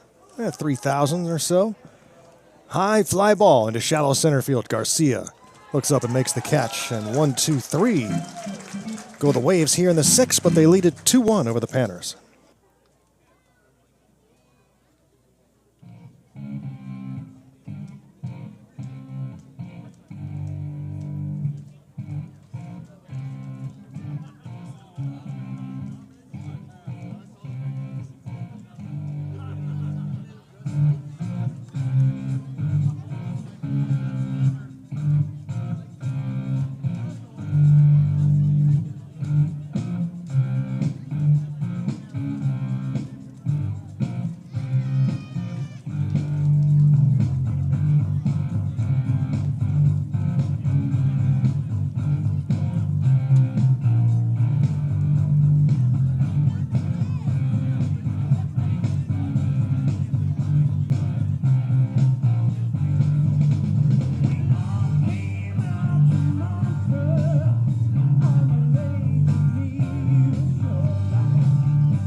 Now pitching for the San Diego Waves, number 30, Logan Keckner.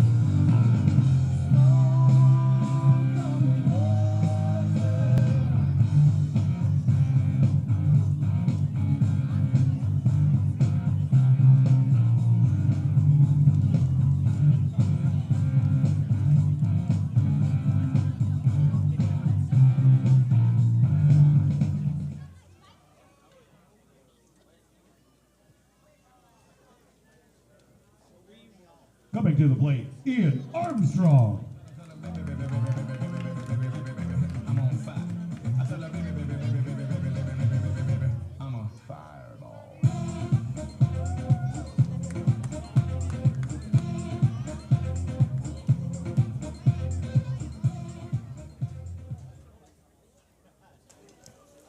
Head to the bottom of inning number 6 here, Growden Memorial Park, beautiful Fairbanks, Alaska on a Saturday night. And the first pitch to Ian Armstrong is driven high and deep, but caught in front of the warning track in right center. Coming to the plate, Efron Ortega. One pitch to take care of Ian Armstrong. Panners have hit some deep fly balls today. Just 2 home runs as a team this year. And here's Efron Ortega, who has one of those home runs. 1 for 2 in the game with a single. And a new pitcher into the game, incidentally. That's all for Casey Regal. He departs after 5. Enter Logan Keckner. Logan Keckner, number 30, making his second appearance of the series. 6'5" right-hander, also of Southwestern College.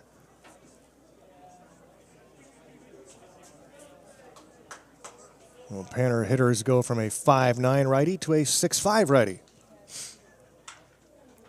Grounded right side. Hudson. And quickly 2 down.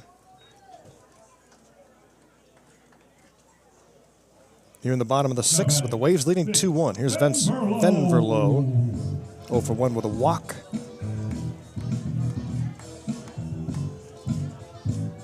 5 innings pitched for Casey Regala.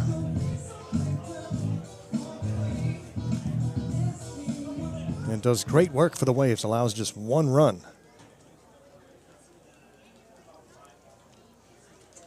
On only 3 base hits. And it's 0-1 on Venverlo. Trying to extend this inning a little bit after it took only 3 pitches to get the first 2 outs. Takes a strike and takes a second strike. A good start for Logan Kechter.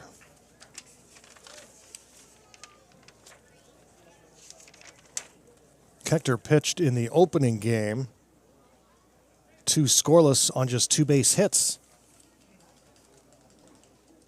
It was a relief appearance. Deals 1 down and away. It's 1-2.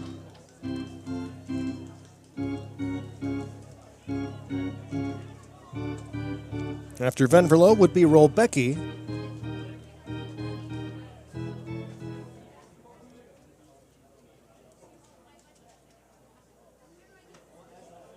Two and two. Venverlo has watched 4 pitches here in this 3rd plate appearance.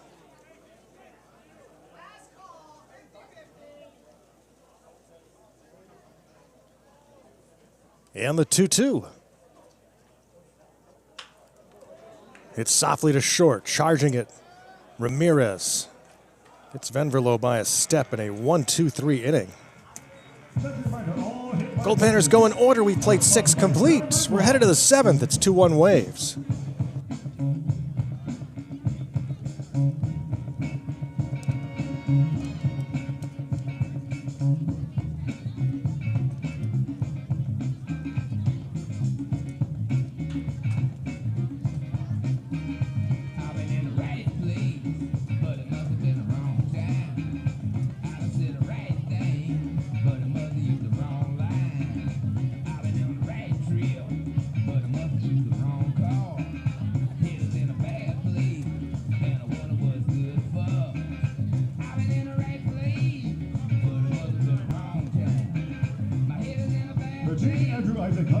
Center in Fairbanks is the hub of care and healing, offering top-tier health services to tribal members from across the region.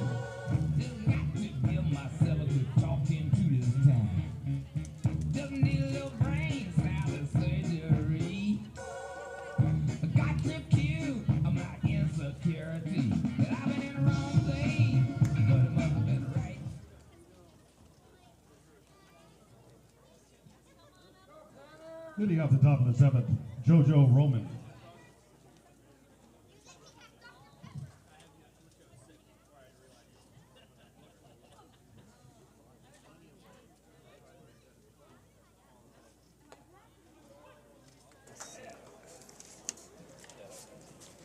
Two-one Waves as we go to the top of inning number 7. Jack Clark back out for his 3rd inning of work in relief for the Goldpanners. Left-hander from Cal State San Marcos. I mentioned that he plays for former Goldpanner head coach Mark Lindsay down there. I was hoping Mark was going to make it up for the Midnight Sun game this year, but it's sounding doubtful now. Well, it's a bummer. Was looking forward to catching up with Mark.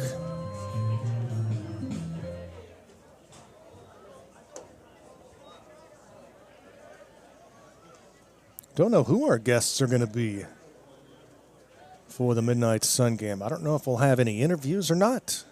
Last year we had a couple with Hall of Famer Dave Winfield and United States Senator Lisa Murkowski talking about growing up here and going to Goldpanner games and watching Dave Winfield play.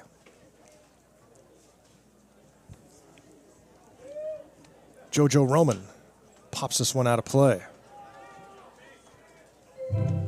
Nobody out, base is empty. Waves batting top of the 7th with a 2-1 lead.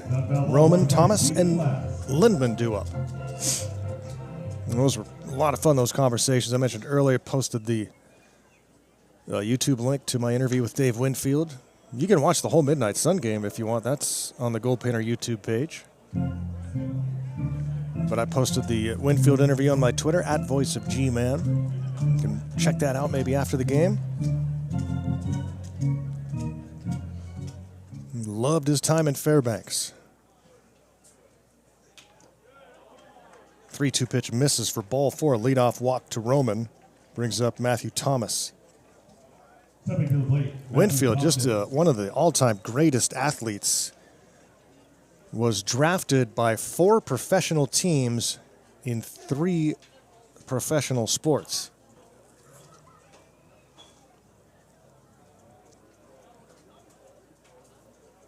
San Diego Padres in Major League Baseball. He was drafted by 2 professional basketball teams, one NBA team, one ABA team. And he was also drafted, despite not playing college football, was drafted by his home state, Minnesota Vikings. This one is hit to left and on the run, trying to make a tough catch at the shoes, but unable to do so is Diaz, so the ball rolls all the way to the wall. Runner will be waved around third and will score, and the Waves take a 3-1 lead.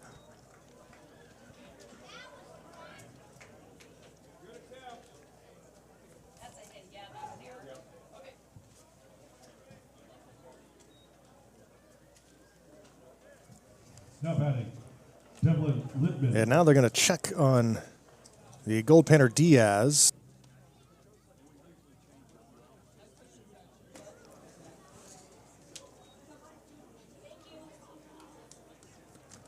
The run comes all the way in from first, and now head coach Carlos Gonzalez and trainer Jim Kimball out to check on Diaz. Kind of awkwardly went for that baseball. And now he's rubbing his hip, it looks like.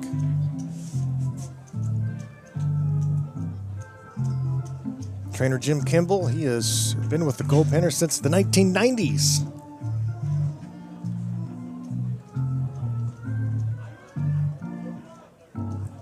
And it looks like Diaz is going to be okay. But the Panners have fallen behind here.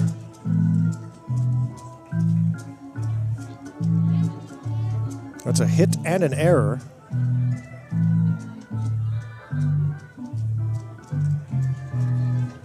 So no RBI for Thomas, but the run counts nonetheless. And it's 3-1. Waves in front and nobody out. Devlin Lindman with a ball and a strike. Lindman doubled and scored in that 2-run 5th inning.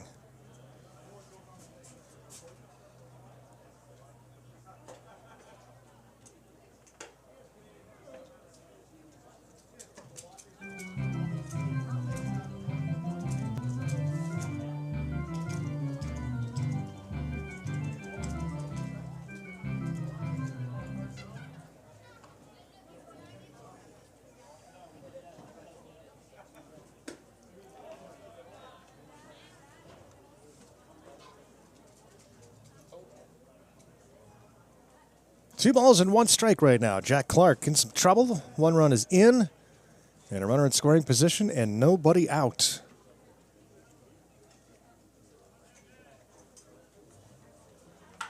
That ball is smashed to right by Lindman, and that ball is gone. Over the prospector sign in right field, a 2-run home run for Devlin Lindman. He's gone yard before here at Growden. And he does so again here tonight. A 2-run shot, and the Waves are up 5-1. I'm good enough, I'm smart enough, and doggone it, people like me. And helmet taps around home plate for around the Waves dugout for Devlin Lindman.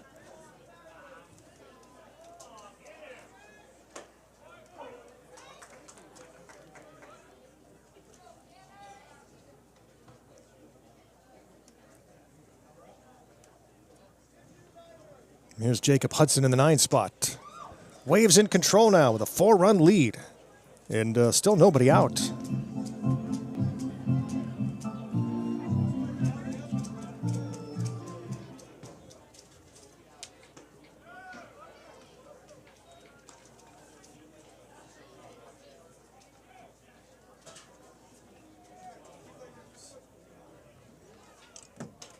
Swing and a miss.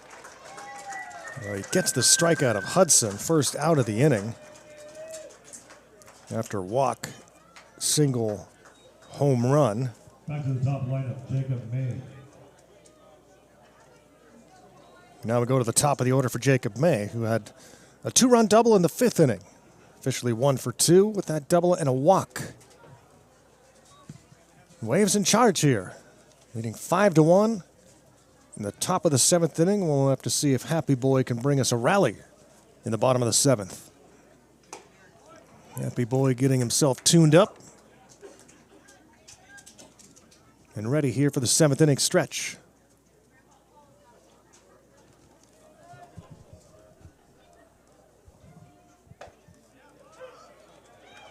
One and two. Jacob May, another Southwestern College guy. It's like, I swear the whole team isn't from Southwestern, but it seems like it at times. Check swing, he went around. Back-to-back strikeouts for Jack Clark, who had an efficient start to his outing tonight. 4 up and 4 down. Coming to the plate, But Andrew the Ramirez. walk to open up the 7th inning creaked the door open. And there was a base hit, an error, and then the big 2-run blast from Devlin Lindman.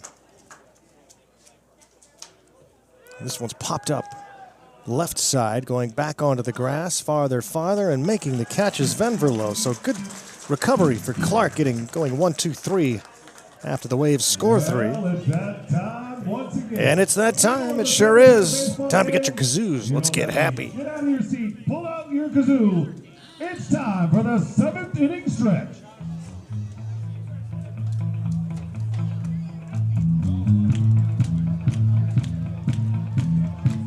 I was walking on the street on a sunny day.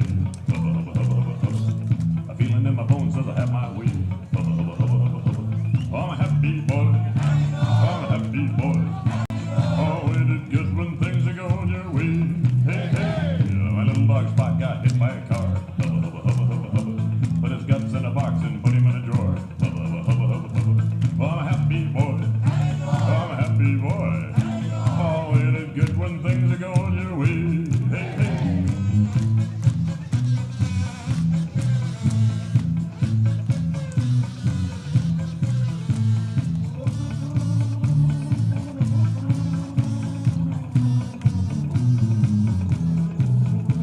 I forgot all about it for a month and a half.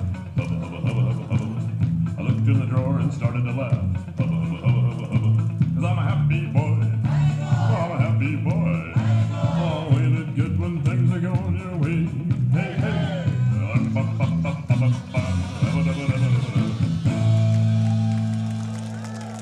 The 7th inning stretch brought to you by Olympia Chevrolet of Fairbanks. All right, take out your 50-50 tickets. Your chance to go home with $339 extra dollars. Ticket number 009076. Ticket number 009076. You are going home with an extra $339. Ticket number 009076.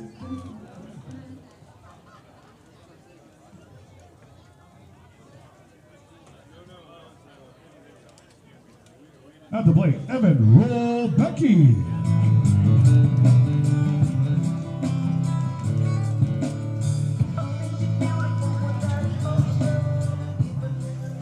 Happy Boy dazzles the audience here at Growden Memorial Park and hopefully sparks a rally as they go to the bottom of the 7th inning. Panners trailing 5-1 now, and the first pitch of the inning is popped up high in shallow right field by Evan Rolbecki.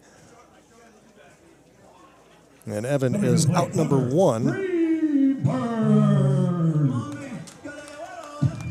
here in the bottom of the 7th inning. Brings up Hunter Friedberg. Again, Logan Kechter is the reliever for the Waves. He went 1-2-3 very efficiently in the 6th inning. And now what the umpire's talking over here. Talking to second baseman Jacob Hudson.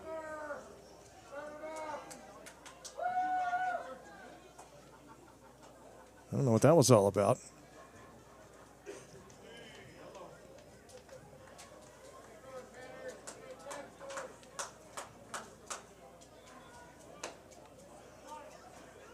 And it's a strike called on Hunter Friedberg.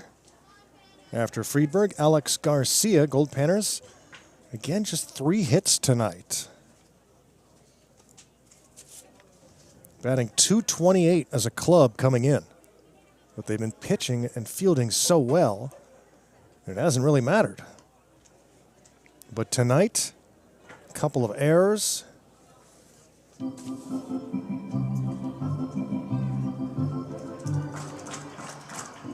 A home run for the Waves. And 3 doubles in the 5th inning. Waves doing things right tonight. That's why they have a 5-1 lead. Got a good start from Casey Regala. 5 innings, just 1 run on 3 hits. And now Logan Kechter from, you guessed it, Southwestern Community College. The 2-1. Got a piece of it. And it's 2-2.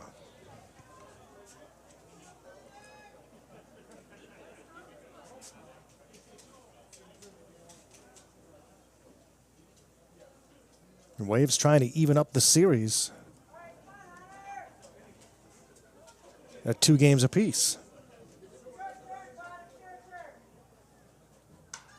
Late swing to stay alive.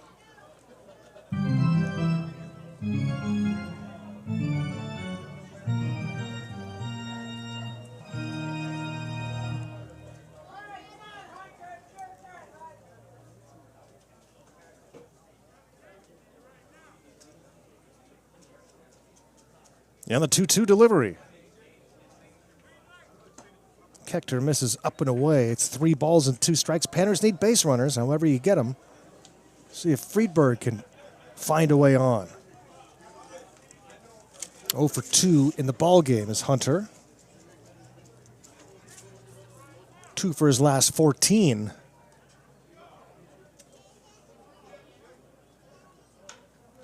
He reaches down and pops this one up foul, and it will get out of play, just out of the reach of Andreas Nielsen. Pardon me. Garo Von Dane live here in Fairbanks. Hope you're enjoying Panner Ball. You're back on YouTube again this year.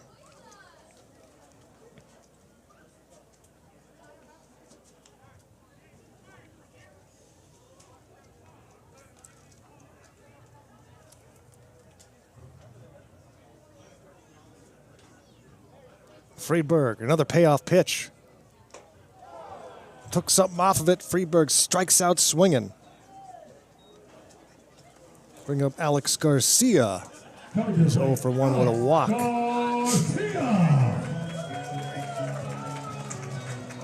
Always a big hand for the local kid.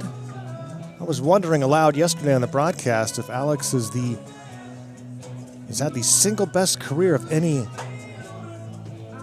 position player / hitter that grew up in this area and played for the Goldpanners. They've mostly been pitchers who have grown up here and had the solid Goldpanner career. Garcia, multi-year Panner. He's been playing for the Panners since high school. Just finished off his collegiate career at Kansas Wesleyan after a couple of years at Butte in Chico.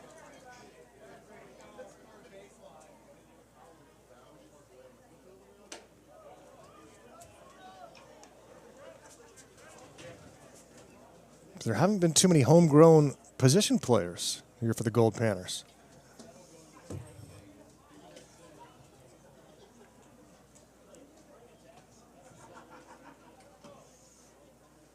Matt Wixom, I recall, catcher. Played collegiately at Bemidji State in Minnesota.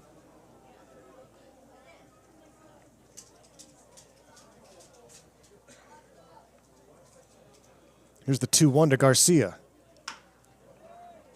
Chopper towards third. Nielsen gets him by half a step, and the Panners go down in order again here in the 7th. We're headed to the 8th. It's 5-1 Waves. Again, I'm going to pull the final 2 giveaways from Right Air. Gonna pull 2 tickets at the same time. The first ticket ends with 1463. 1463. The second ticket ends in 1980. 1980. If you got either of those tickets, head over to the merchandise booth to claim your prize.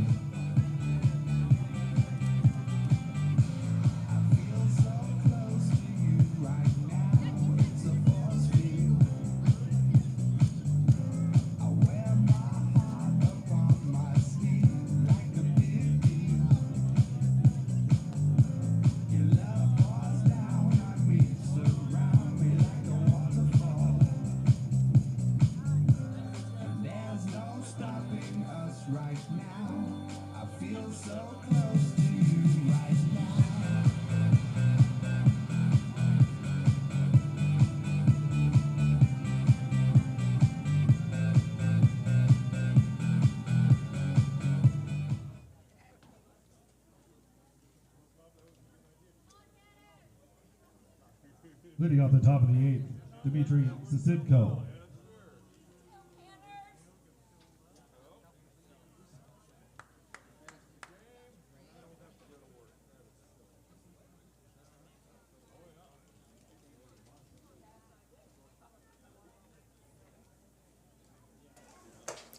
Swing and a miss from Dmitry Sisidko. Leading off the top of the 8th inning, it's getting late in the ball game, and the Panners find themselves in unfamiliar territory this season, trailing. Haven't trailed very much this year. Swept Kingsmen baseball in a 3-game series before this. Fell to the Waves in 10 innings in the series opener before winning the last 2. Panners had a 6-0 lead last night before the Waves battled back, only to lose 7-5. Here's a liner to right, base hit for Dmitry Sisidko, his first hit of the night. Jack Clark had a good start to this outing, 4 straight retired, then 3 runs came in, and then he went 1-2-3 after that. But a leadoff single for Sisidko here in the 8th inning brings up Cole Snido. Waves now with 8 base hits.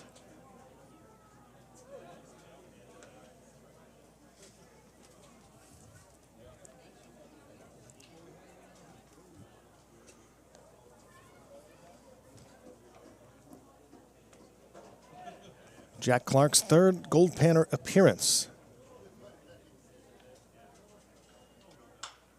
Popped out of play.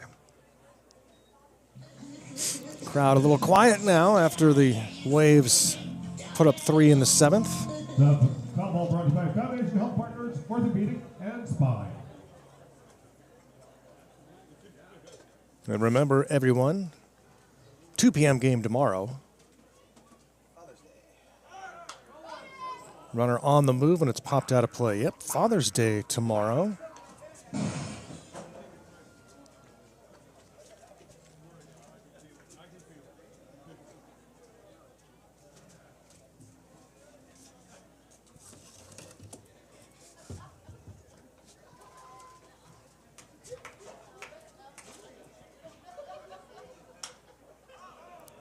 High fly ball to right.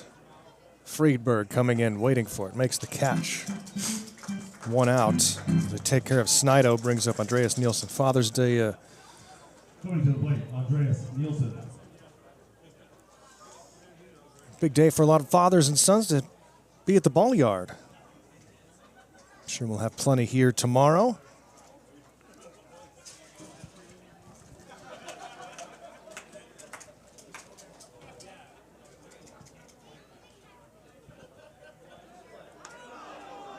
Oh, safe is the call at first. Clark thought he had him.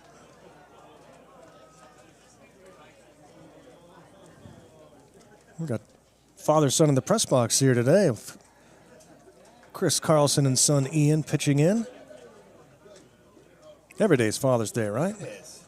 You get to spend time with your son. Yeah. Father's having a good day.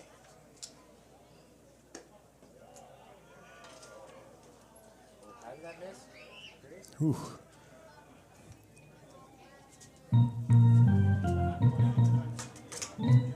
It's a ball to Nielsen, who's 0 for 3.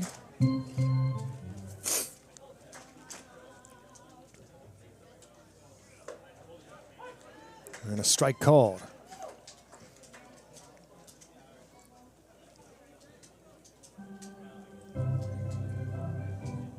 Hopefully we'll meet some of the Panner dads throughout the summer. If you're coming to town, pay us a visit here in the press box. Don't mind the rope at the bottom of the stairs.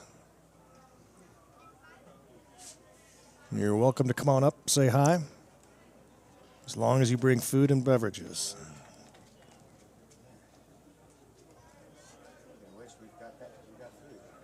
They've got the runner picked off, throw to first, and now over to second.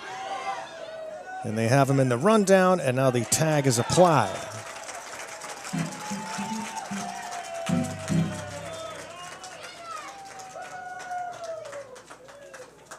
One, 3, 6, 3 on the pickoff.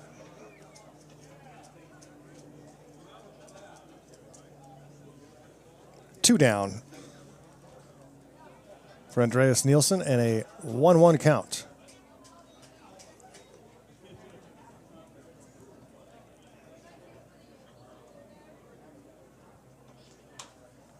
New outfield fence installed right before the season started. It got finished.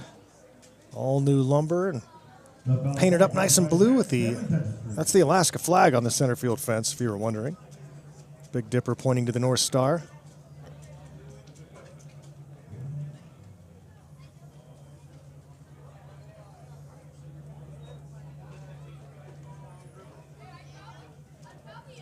We'll sing the Alaska flag song, the closest half inning to midnight, the midnight Sun game. Those that do not stick around for the entire game always wait for that at least.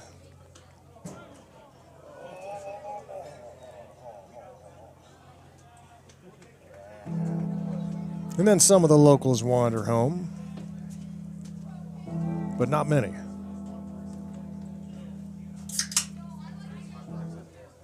Payoff pitch. Swing and a miss. Good job for Clark here in the 8th. Going to the bottom of the 8th. Panners need runs. They trail by 4.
Coming to the plate, Brent Godina.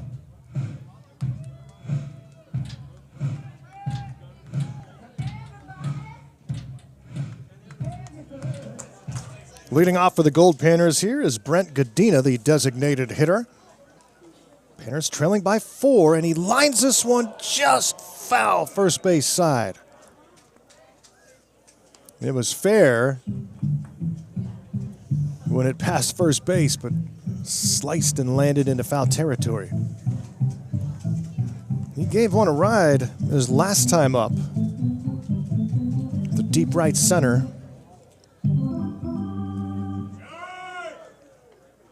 Brent Godina. Backs away from that inside pitch. 1-1. Logan Kechter has been perfect through 2.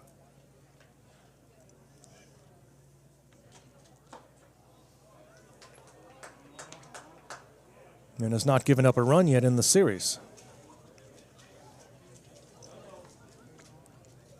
Right-handers in each bullpen right now, warming up.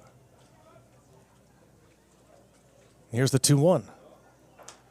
Fouled out of play as the Waves duck. How'd that get through? Oh, the door.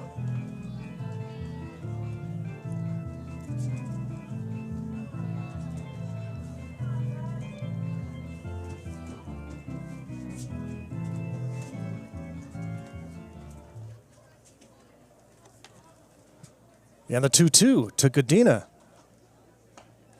Swings and misses at a breaking ball inside.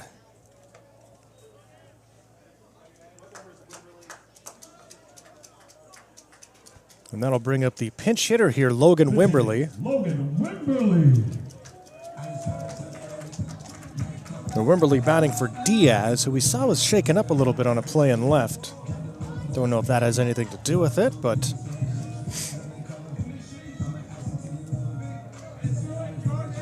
Wimberly batting here. Looking for his first hit of the summer. In limited plate appearances. Diaz ends a 1-for-2 day. Scored the only run today for the Goldpanners.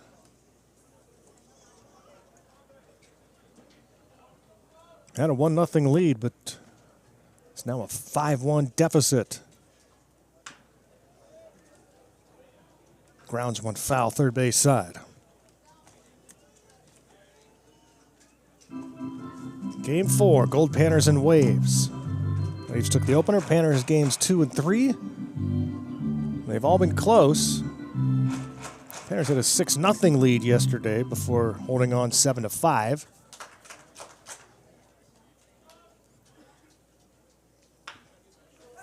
Ground ball towards short. Throw was perfect from Ramirez. Wimberly out number 2. We go to the top of the order for Luke Thiel. Luke Thiel.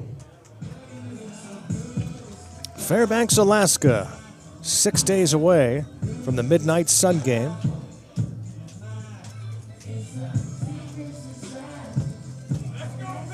The sun will set after midnight.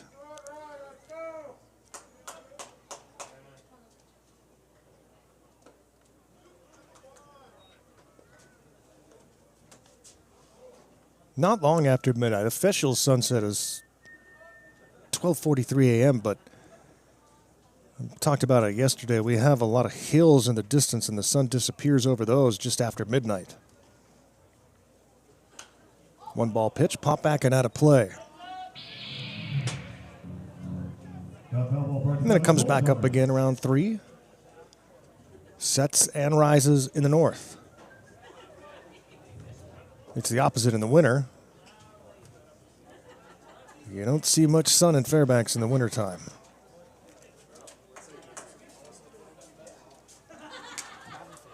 Luke Thiel 0 for 3 from the top of the order today. Has a 1-1 count against Kechter.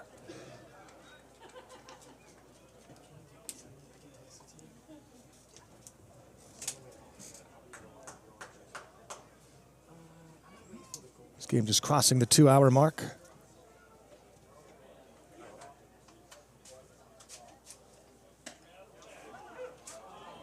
Strike called, 2-2. Kechter has faced 8 batters and retired them all. 4 groundouts, 2 strikeouts. in the 2-2. This is up high, 3 balls and 2 strikes. As he pounds his fist into his glove. And then he just missed that one.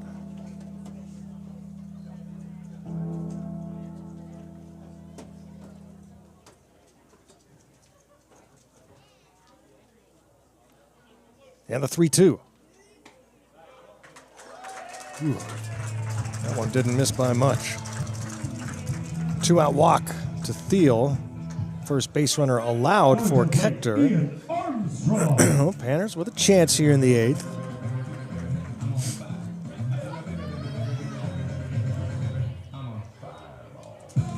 Yeah, now Lewis Cohen is going to call time. I can't imagine he's going to remove Hector here. It's probably just to talk some things over. Ian Armstrong will be the batter for Fairbanks when we resume play. Goldpanners trailing 5-1 here in the bottom of the 8th inning.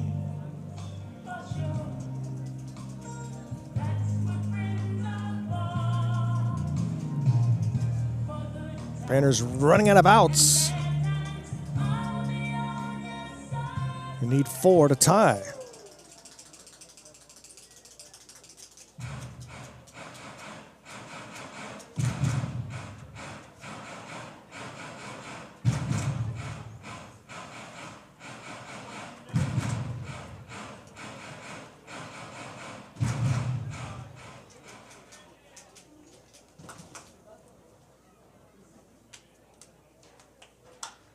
Swung on, hit to right center on the run, and making the catch on the run is May, who got a great jump on that one. Hard hit ball by Armstrong, but May tracks it down, and we're going to the 9th. 5-1 Waves. Reaching out, touching me, touching you.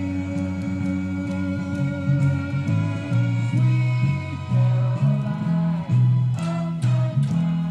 good times never seem so good. I've been inclined to believe there never was, but now look at the night, and the dawn seems so lonely. We fill it up with only 2. And when I hurt, curtain runs off my shoulders. How can I hurt when holding you? Warm, touching warm, reaching out, touching me, touching you.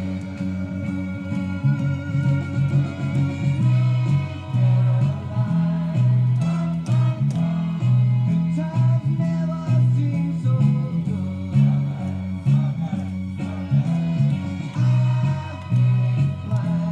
inclined to believe there never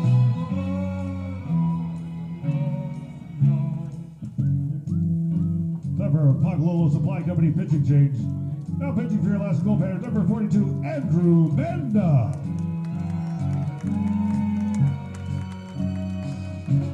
Sweet Caroline,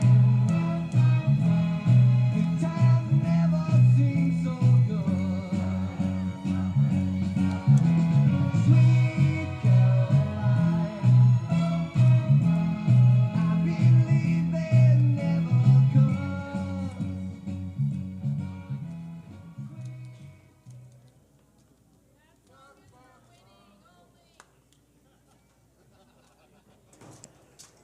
Garo Von Dane back here at Growden.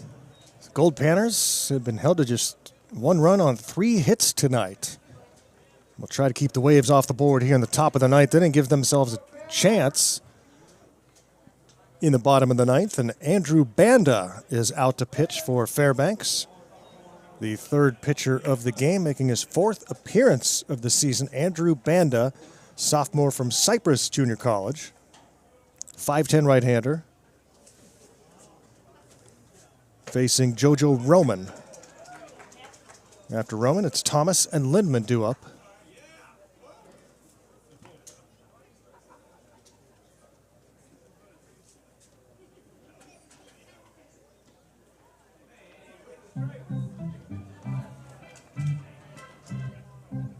Two and one. The Waves left fielder JoJo Roman. Jack Clark, 3 1/3. 3 runs on 3 hits, struck out 4, walked just 1. Gave up the big 2-run home run to Devlin Lindman. And here's the 2-2. Swing and a miss. Sorry, Roman strikes out. Coming to the plate, Matthew Tompkins.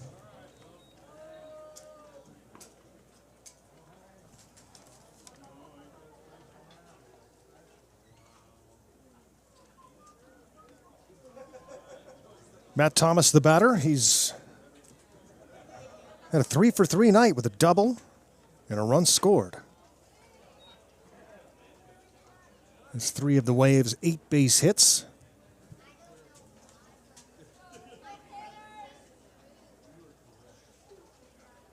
Lindman a 2-for-3 night with that 2-run home run and a double.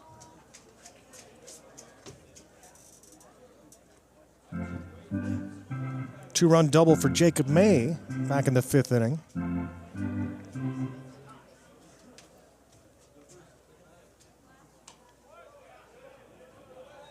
And misses there. It's 2 and 1.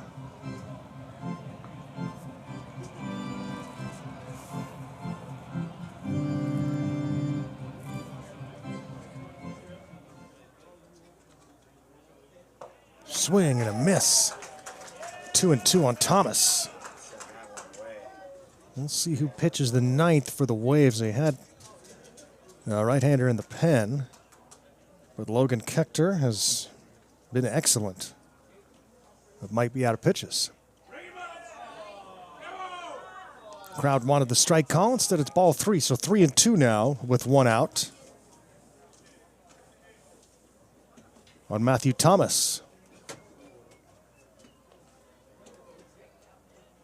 Swing and a miss.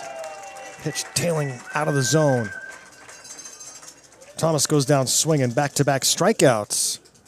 Coming to the plate, Devlin Lindman. For Andrew Banda.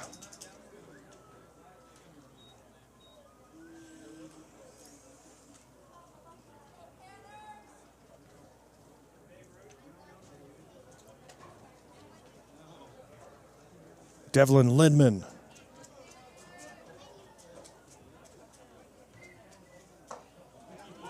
Takes strike 1. The Goldpanners in the bottom of the 9th inning. It'll be the 3, 4, and 5 spots. Efren Ortega, Vince Venverlo, and Evan Rolbecki due up.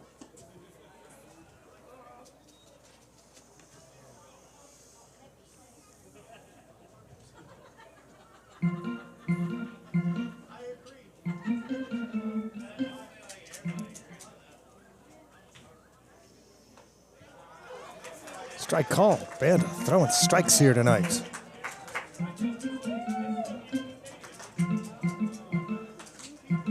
He's 1 strike away from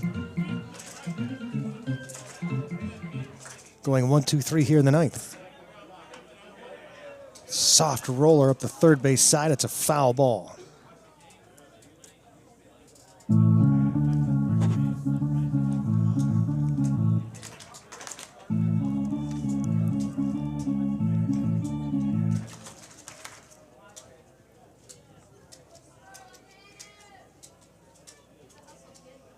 Lindman makes the slow walk back. Pick up the lumber and dig back in with a 1-ball, 2-strike count against Andrew Banda, a right-hander from Cyprus.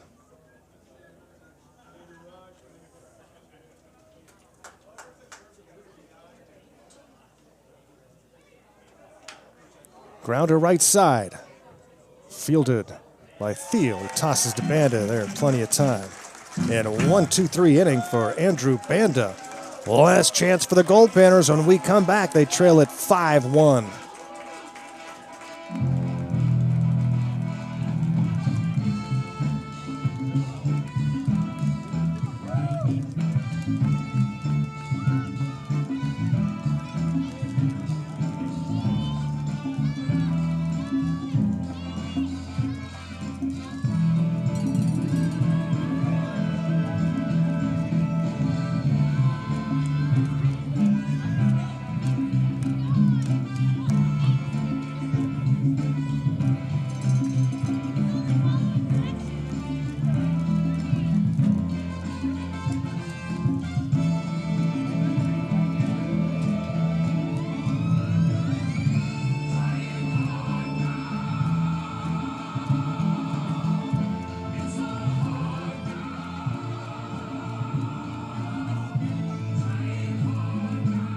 Now pitching for the San Diego Waves, number 21, Chance Crawford.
Hitting off the bottom of the ninth, Efron Ortega.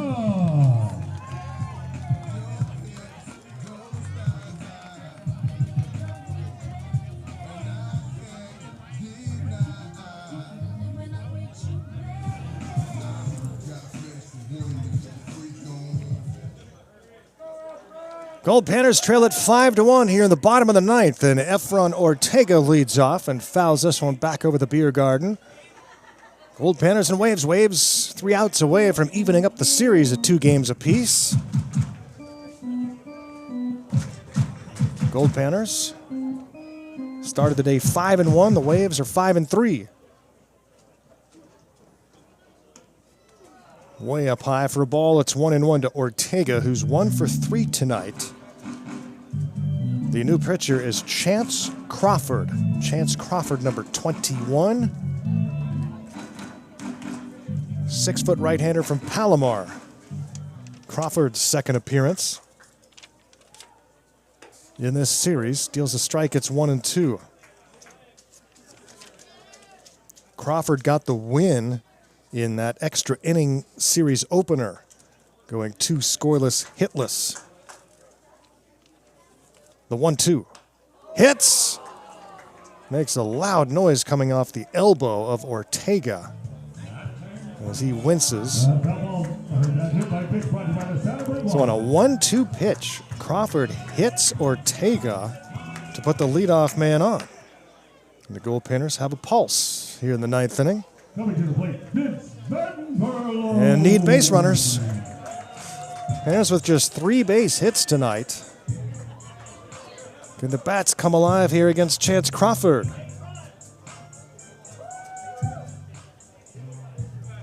And here comes pitching coach Lewis Cohen. Let's talk to the home plate umpire. Very quick conversation. And he returns to the dugout. So,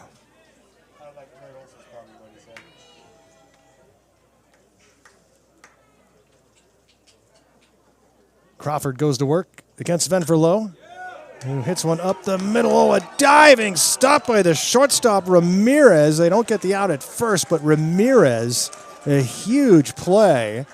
And otherwise, it's first and second with nobody out. Coming to the plate. But instead, Roll Becky.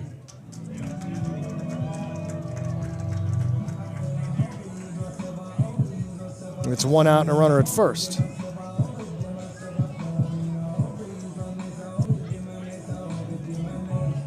And now Evan Rolbecki. 0-for-2 with a walk in the game.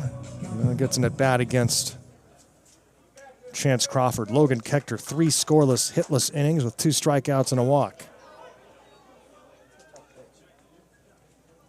Starts with a strike. To Rolbecki does the reliever Crawford.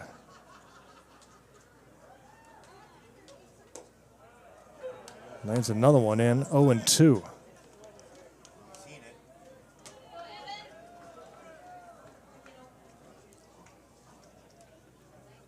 Waves throwing strikes tonight. And that one is lined right at the second baseman who catches it.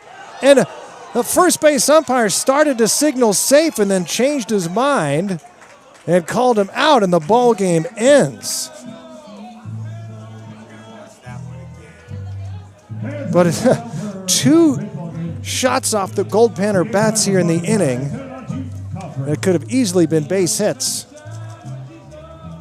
but turned into outs, and the double play 2 p.m. right here at Grand Memorial Park. Bring your dad. ends the ball game, and the Waves even the series of 2 games apiece with a 5-1 victory over the Goldpanners. 5 runs on 8 hits for the Waves, a run on just 3 hits for the Goldpanners. And the Waves play error-free baseball and put things together here today to get the 5-1 victory over the Goldpanners.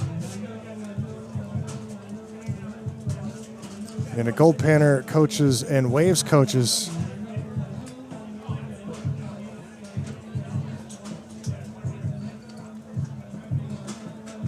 having a conversation here after the game. And that's going to do it for us. So the Waves get even in the series.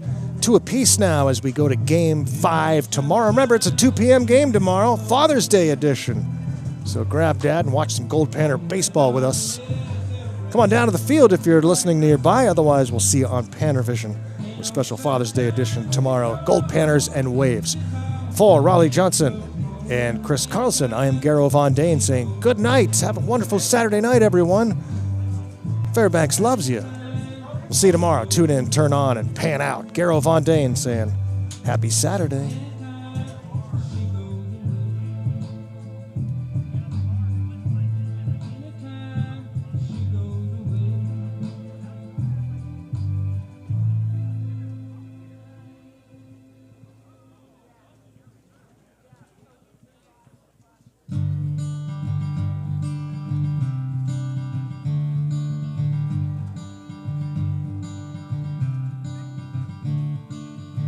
Another turning point, a fork stuck in the road. Time grabs you by the wrist, directs you where to go. So make the best of this test and don't ask why. It's not a question, but a lesson learned in time. It's something